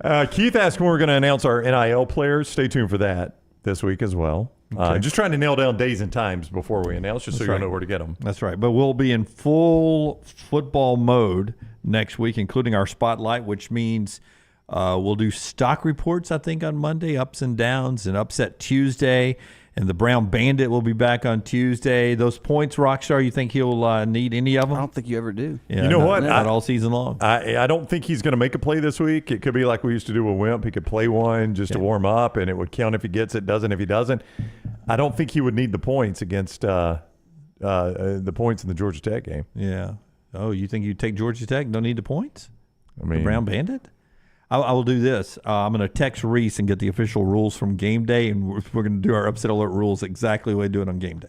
Oh, so the super dog plays they do? Yeah, we got to figure it out. We got to lock in the rules before we start this year. I can't remember how the super dog works. Yeah, but we need a set of rules that we all agree on, because we started off with one last year and then we adjusted throughout. This hour brought to you by our friends at Champy's world famous fried chicken, Highway 119 in Alabaster. Sterling, the crew. Great to hang out with him and his wife at our kickoff party last Thursday night. Wonderful tailgating food here. You just can't beat fried chicken on a crisp fall morning or afternoon as you're sitting there ready to watch your favorite team play a game. Pull it out from under that tin foil and just start gnawing on that bone-in, brined overnight, cooked to order fried chicken. Hand-cut picture. Hand-cut chicken fingers. Hand-cut chicken fingers are a little easier to do. And the Mississippi Delta recipe tamales, they come in a pan too. Take them to the game right there. Just go enjoy a great lunch. It's Champy's Chicken, Highway 119 in Alabaster. Love those folks right there. Love college football. Here's my question. We have, I gave you my 12 playoffs. You're going to give yours later on. If I ask you college football playoff debuts this year, how many teams do you think get there? And then we'll start discussing some teams. I got a little fact for you off the AP poll. Of the top 25 in the AP poll, 15 of them have never been to the college football playoffs. I'll say that again. Of the top 25 in the AP poll, 15 of them have never been to the college football playoffs, and that was 14 playoffs. But Georgia has at 1, Ohio State has at 2, Oregon has at 3 very early on. Alabama obviously has at 5. Texas at 4. Change the number. I forgot about Texas. Yeah. Change the number. So 14 have not. Texas has been there from last year. Ole Miss is not. So Ole Miss is the highest ranked team that hasn't been there. Notre Dame has. Penn State has not. So 2 in the top 10 because Michigan and Florida State have. Florida State very early on. Missouri has not. Utah has not. LSU has. Clemson has. And then Tennessee has not. Oklahoma has, and then the rest of the way, Oklahoma State, Kansas State, Miami, Texas A&M, Arizona, Kansas, USC, NC State, Iowa has not. Not ranked, Washington, Michigan State, Cincinnati. I think that's it. So you're almost guaranteed a newcomer out of the Big 12. Only it's got to be. Only Cincinnati and TCU have been. Yeah, there's and I would can't think see them it is winning. Zero chance. So I think either Oklahoma State, Kansas State, or Kansas out of that conference will be a first time, or Utah will be a first time. Oklahoma State. Yeah, I say Oklahoma State, Kansas, and Kansas State. I did leave out Utah. I think Kansas State personally wins that conference, so I think it'll be Kansas State. So there will at least be one. You've gone from 4 to 12. There's going to be a handful. Sure of them. there are. Just in my projections last night, I had 1, 2, 3, 4, 5. I had 5. Yeah, there's going to be a newcomer out of the Big Ten. Let's just say that your prediction about USC comes to fruition. Obviously, it would be their first time. Penn State's an easy one. But Penn State or Iowa. Yeah. Yeah, I mean, those are pretty easy out of the Big Ten. To your point, that conference, Ohio State and Michigan's eaten up all the spots since 2014, since that started off. The SEC's put a few teams in, but it has been all Alabama, Georgia, LSU, right, to date? Now Texas, if you count Texas from last year. Yeah, and Oklahoma. Oklahoma's been there. Yeah, now that they're in the league. I go as many as 5 newcomers. Well, God, who would have thought that Florida would? I mean, literally go back to Urban Meyer, that 2009 SEC championship game. And if I would have told you we're going to a 14 playoff, that 14 playoff is going to debut in 2014. It's going to make it 10 years. Then we're going to go to 12. But Florida, as we go to 12, has never been in the 14 playoff. That's impossible, isn't it? Have they been particularly close? Maybe the 1 year in 2020. I guess if they would have beaten Alabama. Yeah, I guess they go. Yeah. Dan Mullen, they were close. I mean, you could make a case they were probably still one of the 4 best teams. Yeah. And then I think Will Muschamp in year 2 would have been in a 14 playoff, I think. Keep in mind that 2020, they had the game before they played Alabama was the shoe throw game, right? It was. Yeah, which gave LSU the win, and Florida would have been absolutely in a position, but they probably were still in if they beat Alabama. You know, I think out of the ACC, it's going to be tough because people forget Florida State went to the very first college football playoff, and they haven't been back. Obviously, we're very close last year. Them and Clemson have been. I mean, it's kind of hard for you to convince me of a champion not named Florida State or Clemson out of that conference. I mean, but if Miami won it with everything they've got, you know, it's hard to see Mario Cristobal take this team and win 10 games.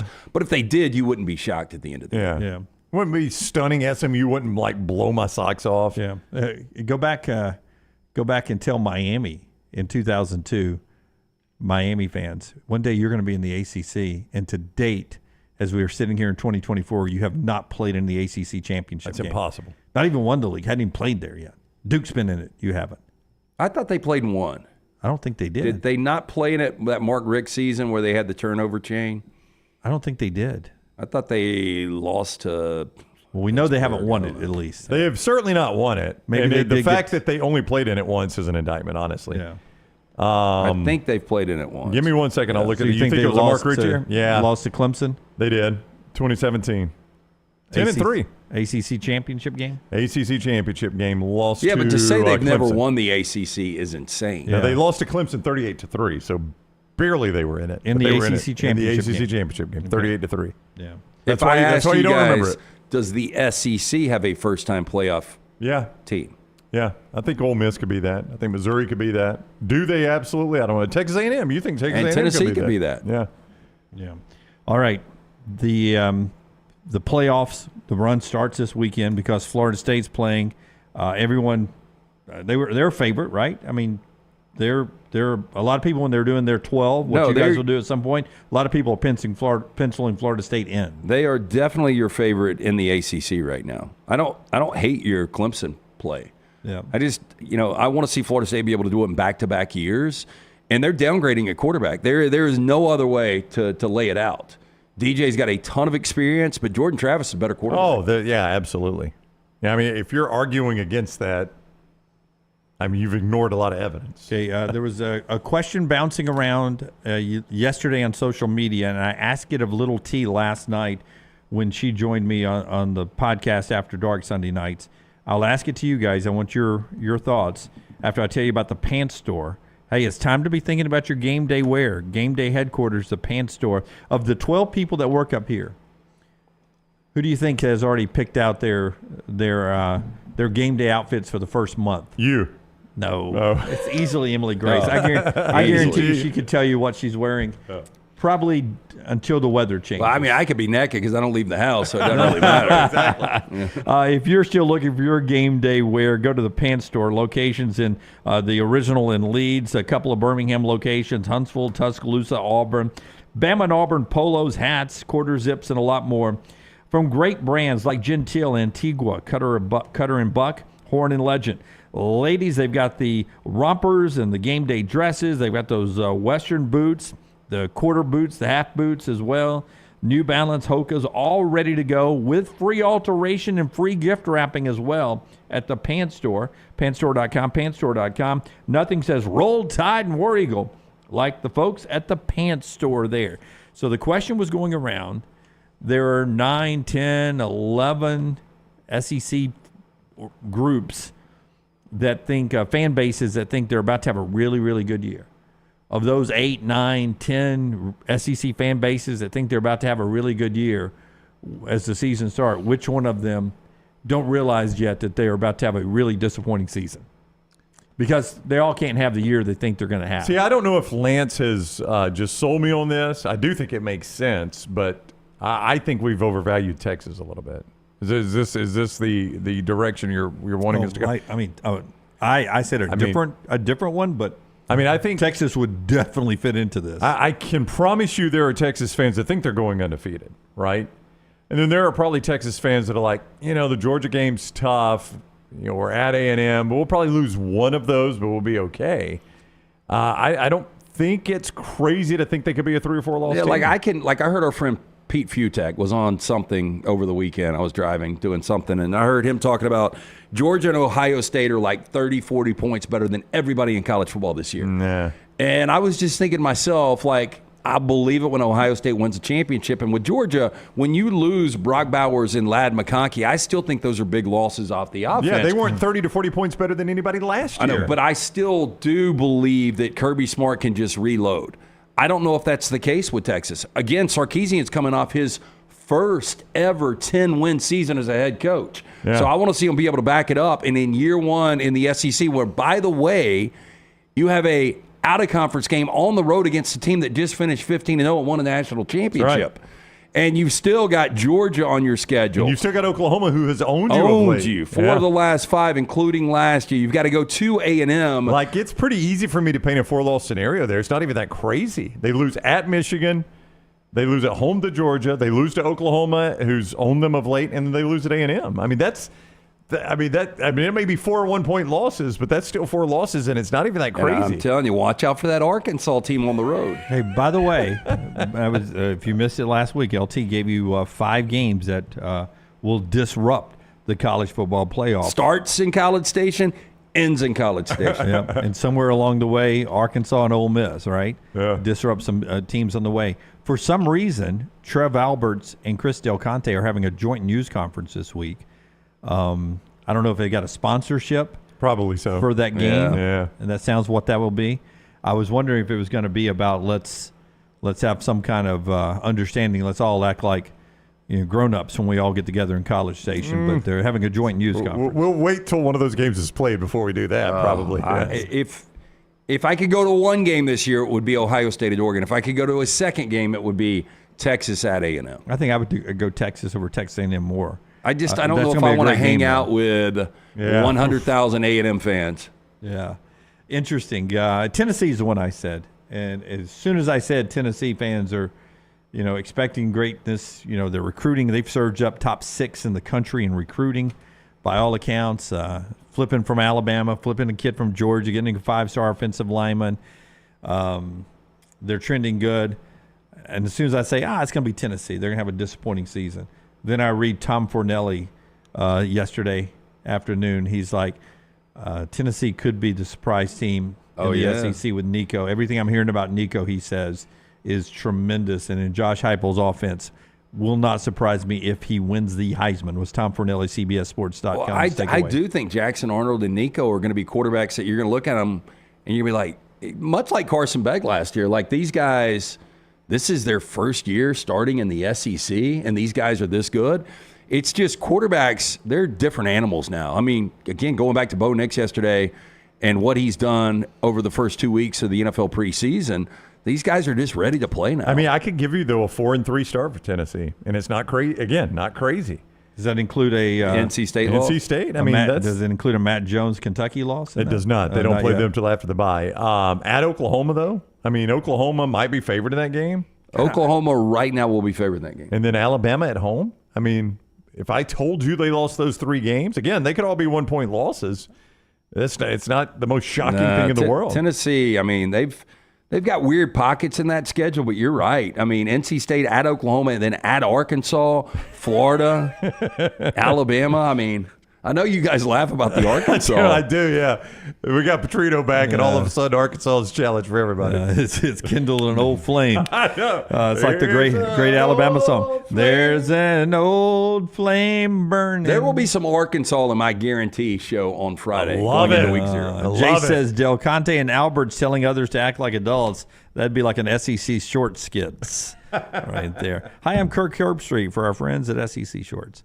When we come back, we have Trash Today, the show being brought to you by our wonderful friends at Odie's, where you guys had a chance to do the boiling and bragging over the weekend. Yeah, I meant to bring this up, and just such an incredible event. So this was year 15. Rockstar was wowing the crowd with his deep catalog of music. Audible sighs. But it was the 15th annual Bowling and Bragging, benefited the critical care transport team at Children's of Alabama.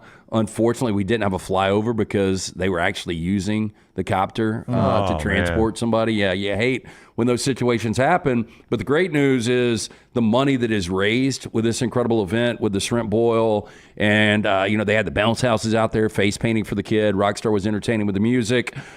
Just a great, great event. And we really appreciate those guys allowing us to be out. And Will Haver, one of the great vendors that helps out. They had a pop-up bar right there on the lawn in Crestline. But if you're looking for an incredible lunch, stop into one of those 2 locations of Odie's Tavern every Wednesday night. We do the Odie's Team Trivia. It's a Birmingham institution. Go in, see Will Haver and that great staff. It's Odie's Tavern. Follow Brownie on Twitter and Instagram at ryanbrownlive.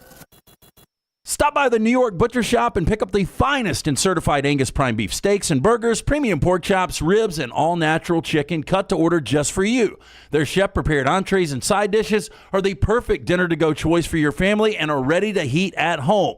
With a great selection of fine wines and desserts, the New York Butcher Shop is your one-stop dinner shop. 2 locations to serve you, Cahaba Heights and on Highway 119 in Greystone. The New York Butcher Shop, rare quality, well-done service.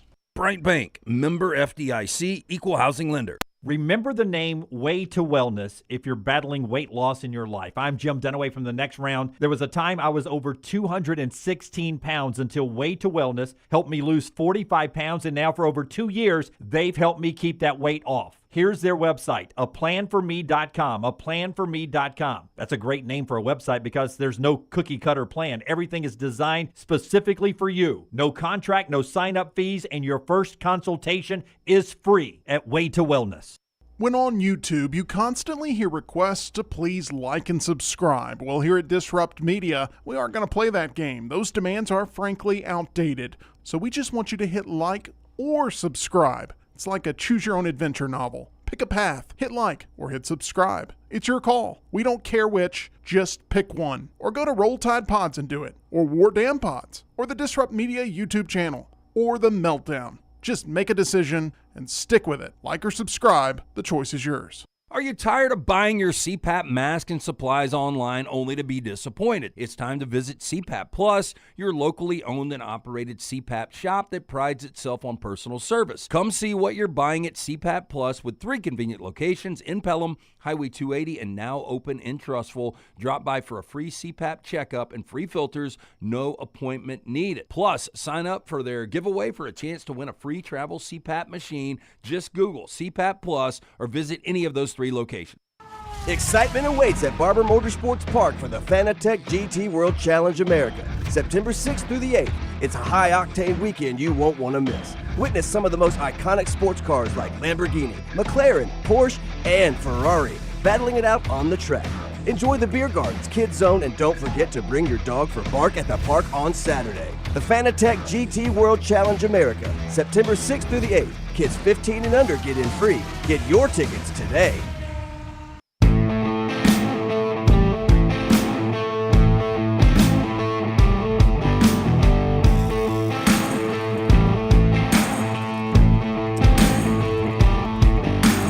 We'll get to trash coming up in just a second.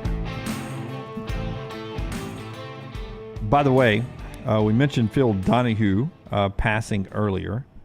I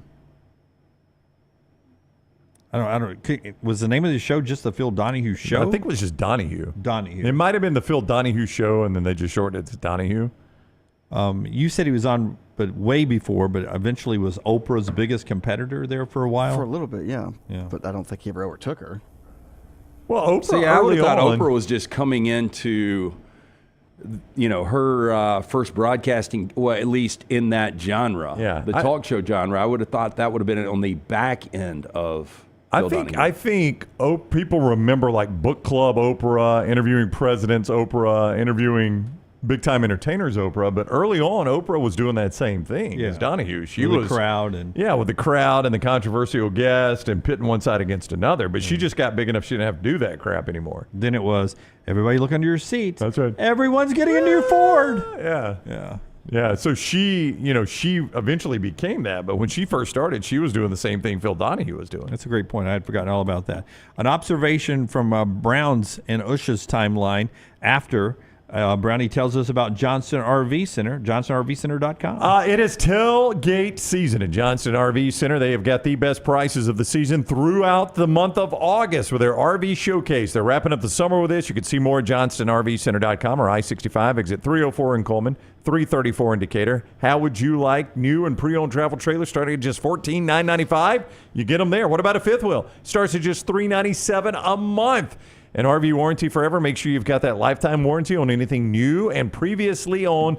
The best deals of the summer right now at johnstonrvcenter.com. Okay, so I'm flipping through social media, and then all of a sudden I see Brown is over at the Browns and Ush, the Sisk, are together.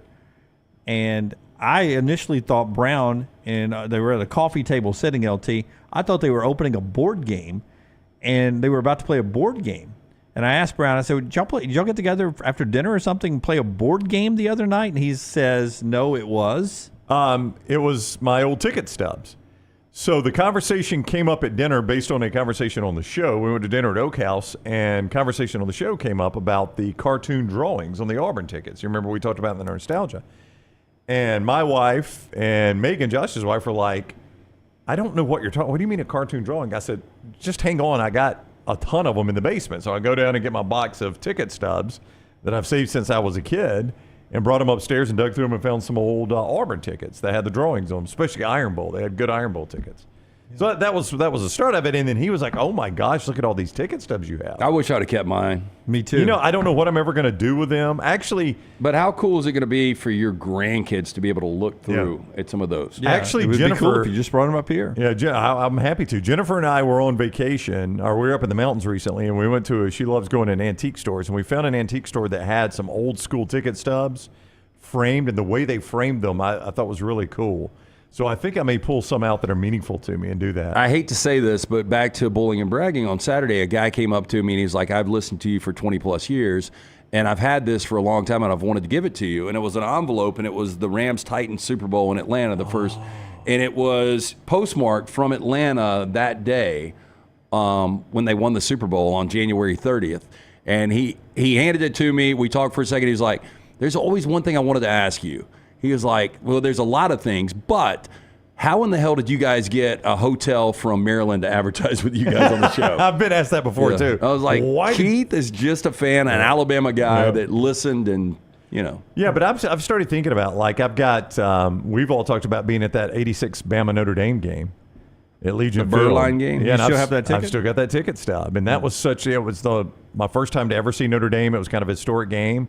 Yeah, I might frame that one. I've got a ton of Iron Bowl from both Alabama home games and Auburn home games that I might frame. We'll just get it all in one big frame. Yeah, I'm trying to figure out a way to do it. The way we saw it had just single games framed, but they were much smaller, obviously. Yeah. I don't know what to do. I got so many. I've got the very first Alabama-Florida SEC championship. That's what they were blown away by, is the SEC championship game ticket stub, because I don't know if you guys remember it. Big. It was a commemorative ticket, so the ticket was like this big.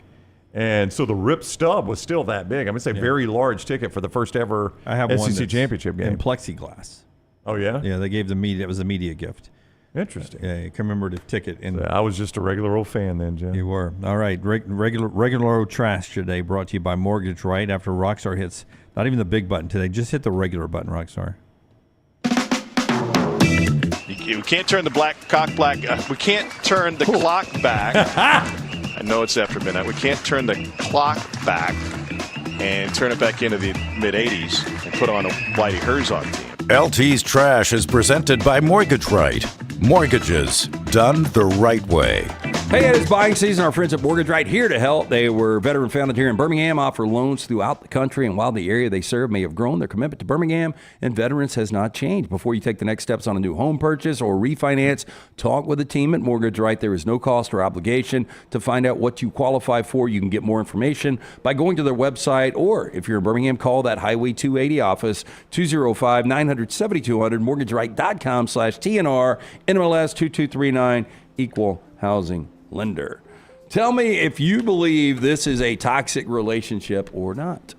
Minnesota woman facing charges after police say she rammed her car into her boyfriend on the way to therapy. Ooh, sneaky hot, though. Following a full Jennifer Lawrence with day. Proactive. Yeah. Now, is that a white zit or is that a piercing? That's a piercing. Yeah, Rockstar is right. There's a lot of Jennifer Lawrence in that. If you're a Jennifer Lawrence fan, that's great value Jennifer Lawrence right there. Yeah, that is. I said great value. What did you say? What was the cheap place? Dirt cheap. Dirt cheap. That is dirt cheap, Jennifer Lawrence. Jennifer Lawrence. I have a friend from Mississippi. We used to, anytime we'd drive through Mississippi, we'd have to stop off at those places. Dirt cheap? Dirt cheap. She missed them.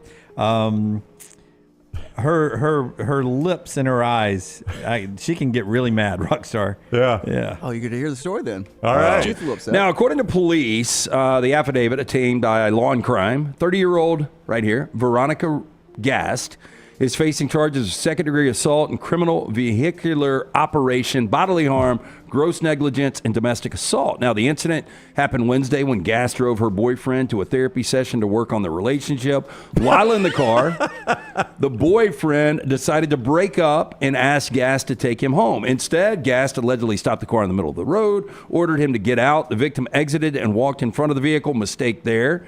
I would have gone side and angled out. You don't want to go front or back with this one. Probably not. Yep. He was heading for the sidewalk as he passed in front of the car. Gast locked eyes with him and then accelerated, trying to run him over, according to the affidavit.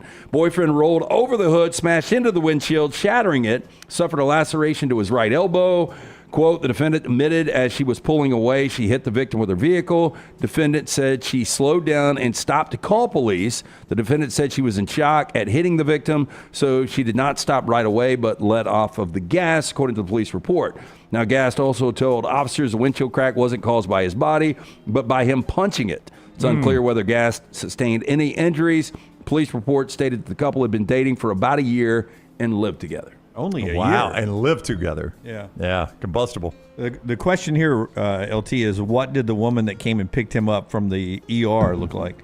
Because you know there's another woman involved here. Yes, there's no doubt. And I bet she had words with this one, don't you? She's got kind of glassy eyes, like cocktail or two. She looks pissed. Like, she did not simmer down before they did the mugshot, did she? You know that old guy that's taking the picture at the police station. It's like, come on, sweet cheeks, go ahead and give me a smile. You know who you look like. The American gaming retailer GameStop currently trying to find a mischievous Star Wars fan who mislabeled a Darth Vader lightsaber. Now, the incident happened at the retail store number 1261 with an unauthorized sticker found its way to the merchandise. Now, the sticker had had some content strictly for adults, which could be problematic since the merch is also sold to underage This fans. could be problematic. Yes. GameStop legal team issued a notice when it was shared on Instagram. The company had sought help from fans and customers who have any information on this particular incident.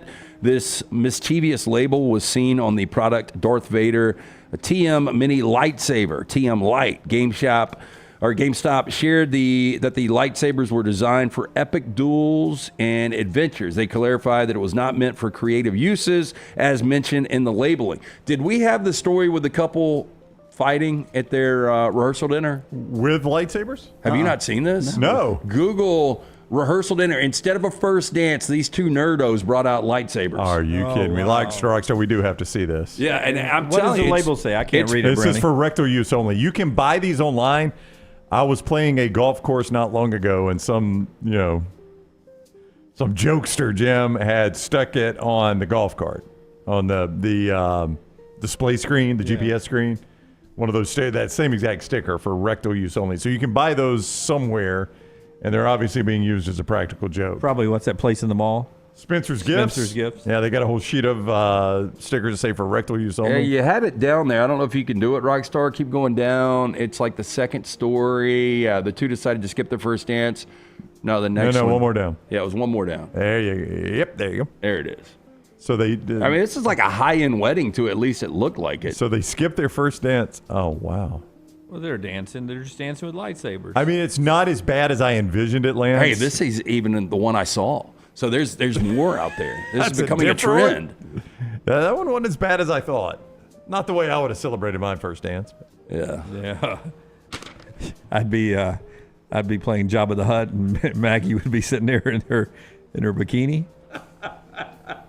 I don't think Jabba the Hutt and Princess Leia made out or anything, Jim. I think she just... Yeah, I think she was what you call his slave. Yeah, she was just chained to him. She was property.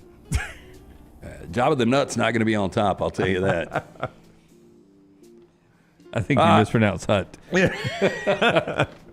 Here are stories of lifetime supply winnings. We had one of these before on Trash on the Table, and most of them don't end good, but this one's pretty good. AMC passes. Guy goes on to say, I won a trivia thing from a radio station in 2015. The prize was a lifetime supply of passes / movie candy from AMC theaters. They gave me a gift card looking thing to show at AMC that allows up to $40 in snacks plus free admission. It's been almost 10 years and the card still works. A gift card looking thing. Sounds very easy to come From what year? From 94? No, from 2015. So basically a decade. Yeah. But back to Brown, walking into Lee Branch. Yes. When I was there yesterday afternoon to see Romulus, if you didn't want to pay, and if you just wanted free drinks and whatever you wanted to do, really, you could do anything you want at the Very easily, yep. Because the drink service is now the Coca-Cola. What do they call those things? The multi-dispenser. Yeah, they've got Coke a name Logic. for it. Yeah. Huh? Is it Coke Logic? I can't remember. So what they it's had called. 3 yesterday. Yeah. 2 were out of ice. Freestyle, that's the it. guy looked up, said he was studying behind the thing. He had his highlighter in his book. And he's studying back there. And I'm like, dude, you've only got 1 ice working, 2 are down. And he's like, okay. It's not a lot of motivation. The C is not for customer service. No. So you're right. If you brought your own cup in and just filled up the drink, they would never even know it, much less stop you. I guess they try to trick you up with the auditoriums don't have the name of the movies anymore. Yeah. So you need for them to tell you it's Auditorium 8. Bet I can figure it out. Yeah. Now, the fact that there are assigned seats, you're going to have to, bounce around a little bit Not before. at Lee Branch, Oh, my they don't have friend. assigned seats there? God, I haven't been to the movies forever. They don't have the little digital readout that tells me what movie I'm going into anymore? No. And I think only the assigned seating, correct me if I'm wrong back there, Tyler, or maybe even Rockstar knows this. I know Lunceford would know it. But it is for the theaters that have like the full service, the full bar and everything. At Lee Branch? No, I'm talking about like if it doesn't have like the full bar, I don't think they've got. Oh like, no, the one at the Summit's all assigned seating. Yeah, but they've got a full bar. Yeah, they're all assigned seating now, but you can still walk up and buy a ticket. Yeah. And no. every theater in Birmingham, other than the one Lance goes to, checks for tickets. Well, and that one doesn't. It only works there because it's a ghost town. Well, it is a ghost town, but they don't have any assigned seating. So I went to the 415 Romulus yesterday. There were 6 other people in the entire theater, but there was no assigned seating. I mean, with 6 people, do you need it? No, you don't. But I'm just saying. I want that seat. So do I. You know what I like that they have now is the hot caramel popcorn. Oh, I didn't know they had that. Yeah, the one at the Summit does. Now, I can't speak. You're going to a place that's got apparently tumbleweeds and... Did the peanut... They were out of Raisinette, so did the peanut M&Ms with the popcorn and knocked it all out. Yeah, caramel popcorn over buttered popcorn for me, 10 out of 10 times. Oh, me too. Yep. But is it sticky? Ooh, I would go butter. Yeah, it's a little sticky, but it's a all little right. sweet. Yeah, it's a little sweet. When you say hot, you mean the popcorn It's is warm. cooked It's back not there. spicy. Yeah. Okay, it's not like it's popcorn and then they're I'm sure they just drizzling caramel. No. It's actual caramel popcorn like you would get in Crunch and Munch or Cracker Jacks or something like Where that. on the list of smells is the theater when you hit the door and you smell that popcorn? Very high. Oh, yeah. Very high. I think it's fake too. I think they're pumping that out. Maybe like Disney does. Yeah, they have a lot of money to work with. Such a good smell. Yeah, it's true. They don't have an unlimited budget. Okay, we got sidetracked. Stories Sorry. of lifetime supply winnings. Pasta. Guy went on to say, I won a lifetime supply of pasta. A supermarket in my town closed down its branch, gave away their products in a raffle. I bought a ticket for $2 at a festival and ended up winning the entire pasta section. Boy, that looks good, that fork of pasta. Does it ever right go there. bad, though, pasta? I don't guess know. it We lasts had- forever. It takes a while. I'm sure it's just the packaged noodles. Yeah, we had spaghetti last night in the Dunaway household. Maggie cooked. Breaking news. She cooked last night, and at least she was home. It's because she cooked for me too. She cleared out. She cleaned out This our. one is your plate. No, this one. She cleaned Not out this table. She cleaned out the cupboard, and I was like, "Oh, you're cooking? You were going to get something?" She goes, "I found out we have like 62 pounds of spaghetti noodles in the cupboard. We got to cook some of this off." Oh, we did pasta last night, and we did like a 4-cheese ravioli, but we had the New York Butcher Shop meatballs to put on top of it.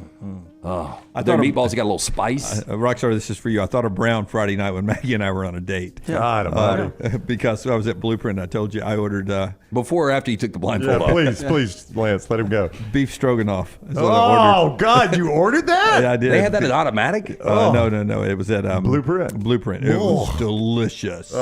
Delicious. I can't even hear the words. Delicious. Ugh. Chocolate. Guy goes on to say, I want a lifetime supply of chocolate. They handed it to me all at once.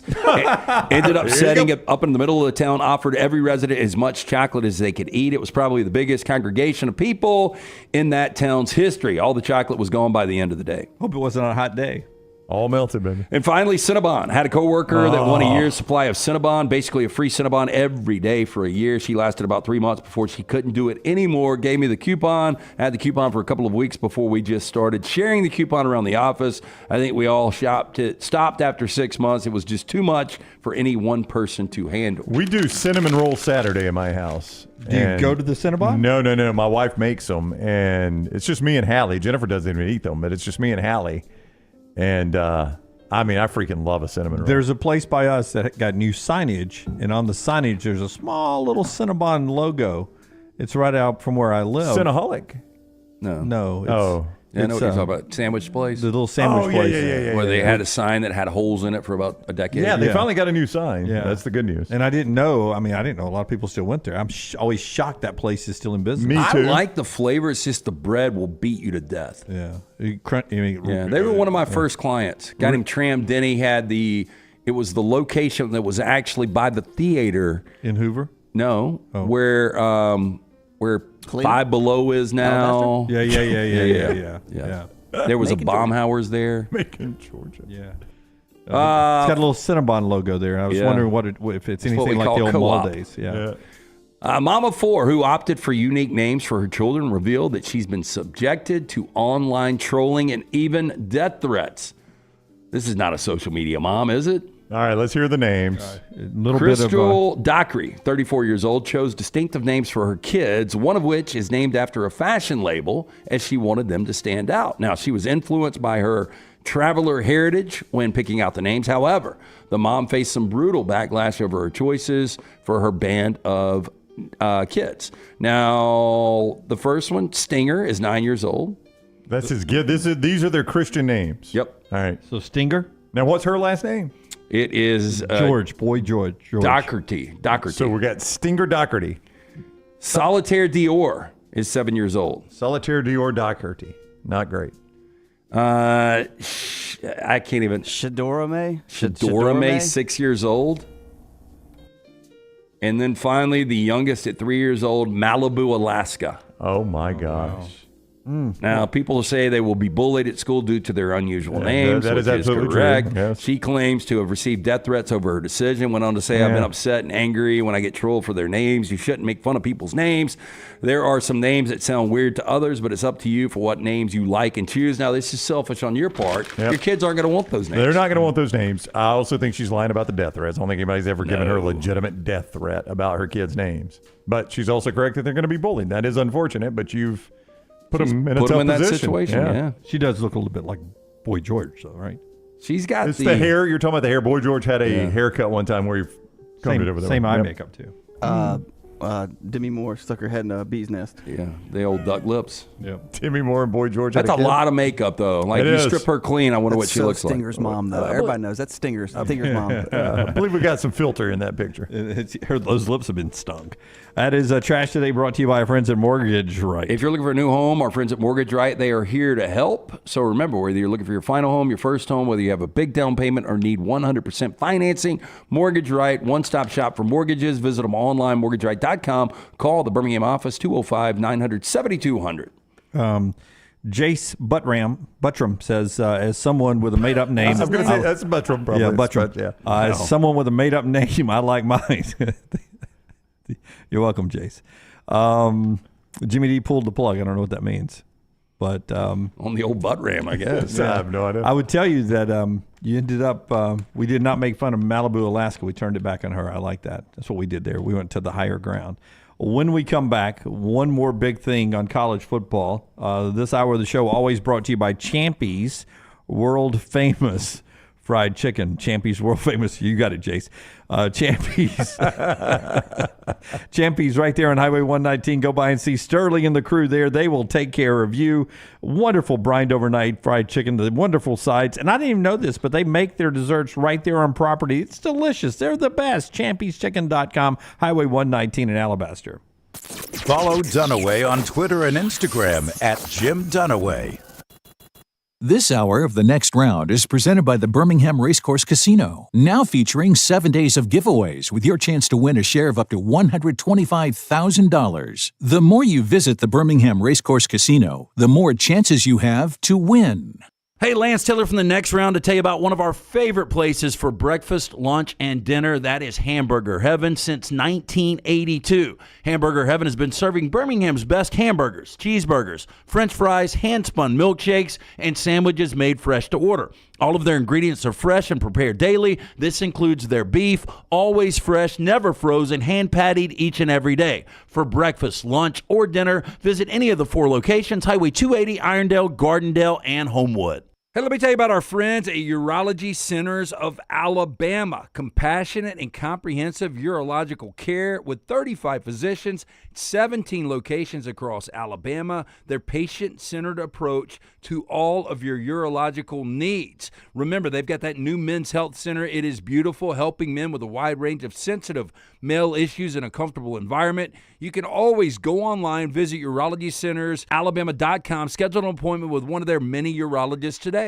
Start your day online with our website, nextroundlive.com, for the latest videos, podcasts, and college football stories. It's also a great way to stream the show or shop in the Next Round store. Stay connected by visiting nextroundlive.com. For a great experience in golf, go to Bent Brook, just off I-459 in the Birmingham area. You've got 27 holes where you can play your 18 holes 6 different ways. Open 7 days a week with 5 sets of tees that makes golf enjoyable for any level golfer. You get complimentary GPS on every golf cart, and the AU Victory bent grass greens play as pure as any in the area. Bent Brook continues to improve with upgraded greens and redesigned holes. Book that next tee time right now. BentBrook.com. BentBrook.com. I'm here with my good friend Jon Lunceford of Lunceford Furniture to tell you about special values on some super comfortable seating. What you got, John? Lance, every year we stock up on great comfort items like Lazy Boy recliners and sofas so that our customers can be ready for fall and football. This year is no different. We've made special purchases that will deliver great value to Next Round listeners and give them the most comfortable seat in the house. And as always, we've got the best prices in the state on Lazy Boy and the best selection anywhere. That's awesome. We all know from years of shopping with you guys that Lunceford Furniture is the home for Lazy Boy value. Buying that perfect home is one of the most important financial decisions you'll ever make, so it's crucial that you have the right partner to help you through the process. Hi, I'm Lisa Zeig, Vice President Mortgage Loan Officer for Bryant Bank, and I'm here to tell you that we are that partner, making it easy to buy with confidence.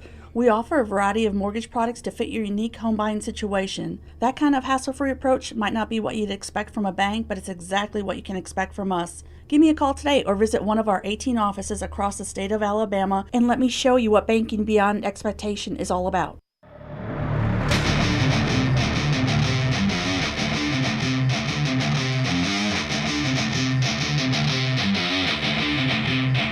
Happened to Carter last semester. It was the best thing.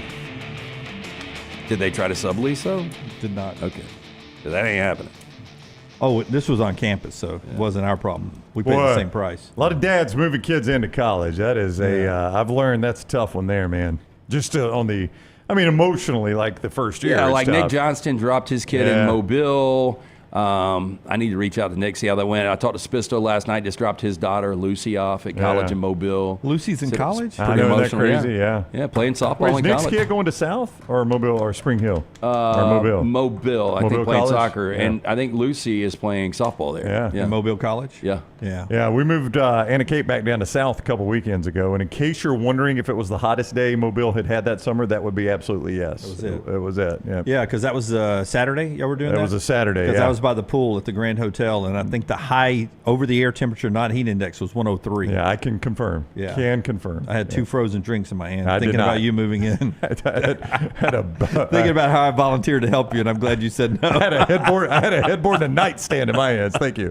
Final segment brought to you by our friends at New York Butcher Shop. New York Butcher Shop, tell us about it, LT. So I had the meatballs from the New York Butcher Shop last night. Put it over a bed of pasta. Fantastic. I mean, you can't go wrong with any of the food at the New York Butcher Shop. Maddie's parents, last time they were in town, they picked up meatloaf, and they actually froze it, and they just cooked it over the weekend and said it was incredible. I mean, anything you get from Jim and the guys, you're going to absolutely love. Fresh meat, specialty items, deli sandwiches, prepared foods, catering, desserts, wine. They've got it all. One-stop shop for you. 2 locations, Cava Heights, Highway 119. New York Butcher Shop, rare quality, well-done service. All right. Getting ready for some good baseball tonight. Braves are back in the hunt, day off. We got a pennant race coming up in about 20 minutes. By the way, Shohei Ohtani, another stolen base this weekend for your Dodgers. He's now 35 of 39 stolen bases this year. He's got 37 home runs. His manager is saying 40-40 is on his radar. It's something he wants to accomplish. It's only happened 5 times in Major League Baseball. Obviously, Acuna was the last guy to do it. Hasn't happened since last year. Ronald Acuna, who did it last year, was a 40 and 40 guy. It is a big feat, and it goes back 5-tool guy. I mean, and when you get Shohei healthy, and there are people on the other side that are like, this guy should never pitch. There's no reason to, but he is such a damn good pitcher too. The guy before that to do it was Soriano of the Yankees, 2006. A-Rod did it in 98.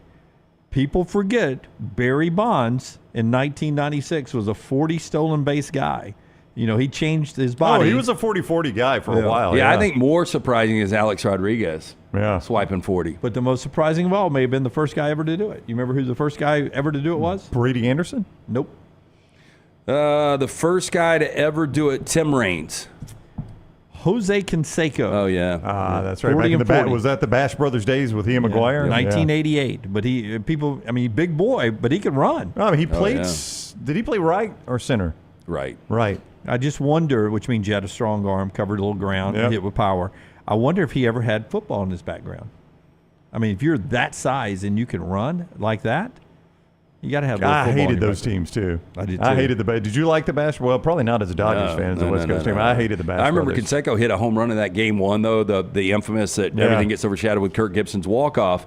But it hit one of the cameras for NBC out in center field, and it put a massive dent in it. I just never liked McGuire. I never liked Canseco. I never liked Eckersley. There was the Dave Stewart. For some reason, I just didn't like Dave Stewart. That Bash Brothers team was unlikable to me. And Tony La Russa, manager. Yeah, I didn't like him either. So here's the final thought today. Bud Elliott on Paul Feinbaum. Bud Elliott, not on the Paul Feinbaum show, just commenting about what Paul Feinbaum is saying.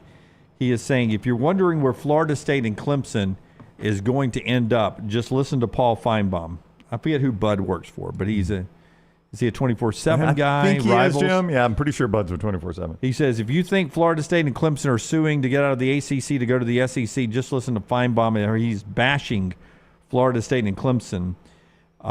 They are currently part of an ESPN property in the ACC, and he's bashing them about trying to get out of the ACC and leave.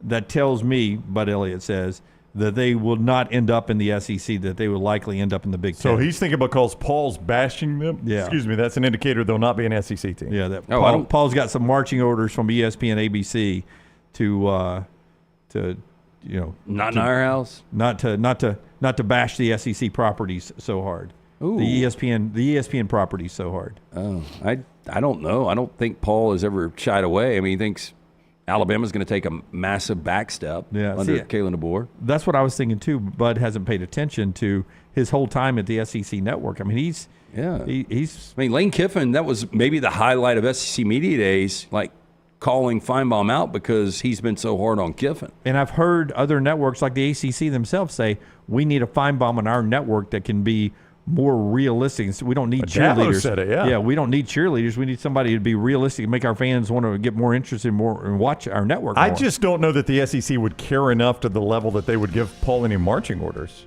right? I mean, what do they I care? just think Paul, where he is in his career, he doesn't care. Yeah. I don't know that the SEC cares. What do they care if Clemson and Florida State leave the ACC? By the way, Bud Elliott's right in one sense. Florida State and Clemson probably aren't going to end up in the SEC. It has nothing to do with what Feinbaum is saying. Yeah. They're going to end up somewhere else. I can't see Clemson's academics making it into the Big Ten. Oh, I thought you were going to say into the SEC. I was laughing before you even finished it. Week 0, if you're looking for your easy, these same scratch note sheets we use for schedules each week and TV times, you can download those on at Next Round Live on social media. Retweet them, use them, give them to people. Heck, sell them if you get anybody to buy them. We don't care. We print them anyway for us. We use them. There's a good look at it on the big screen there. Until next time, God bless you. God bless America. Have a great day, folks.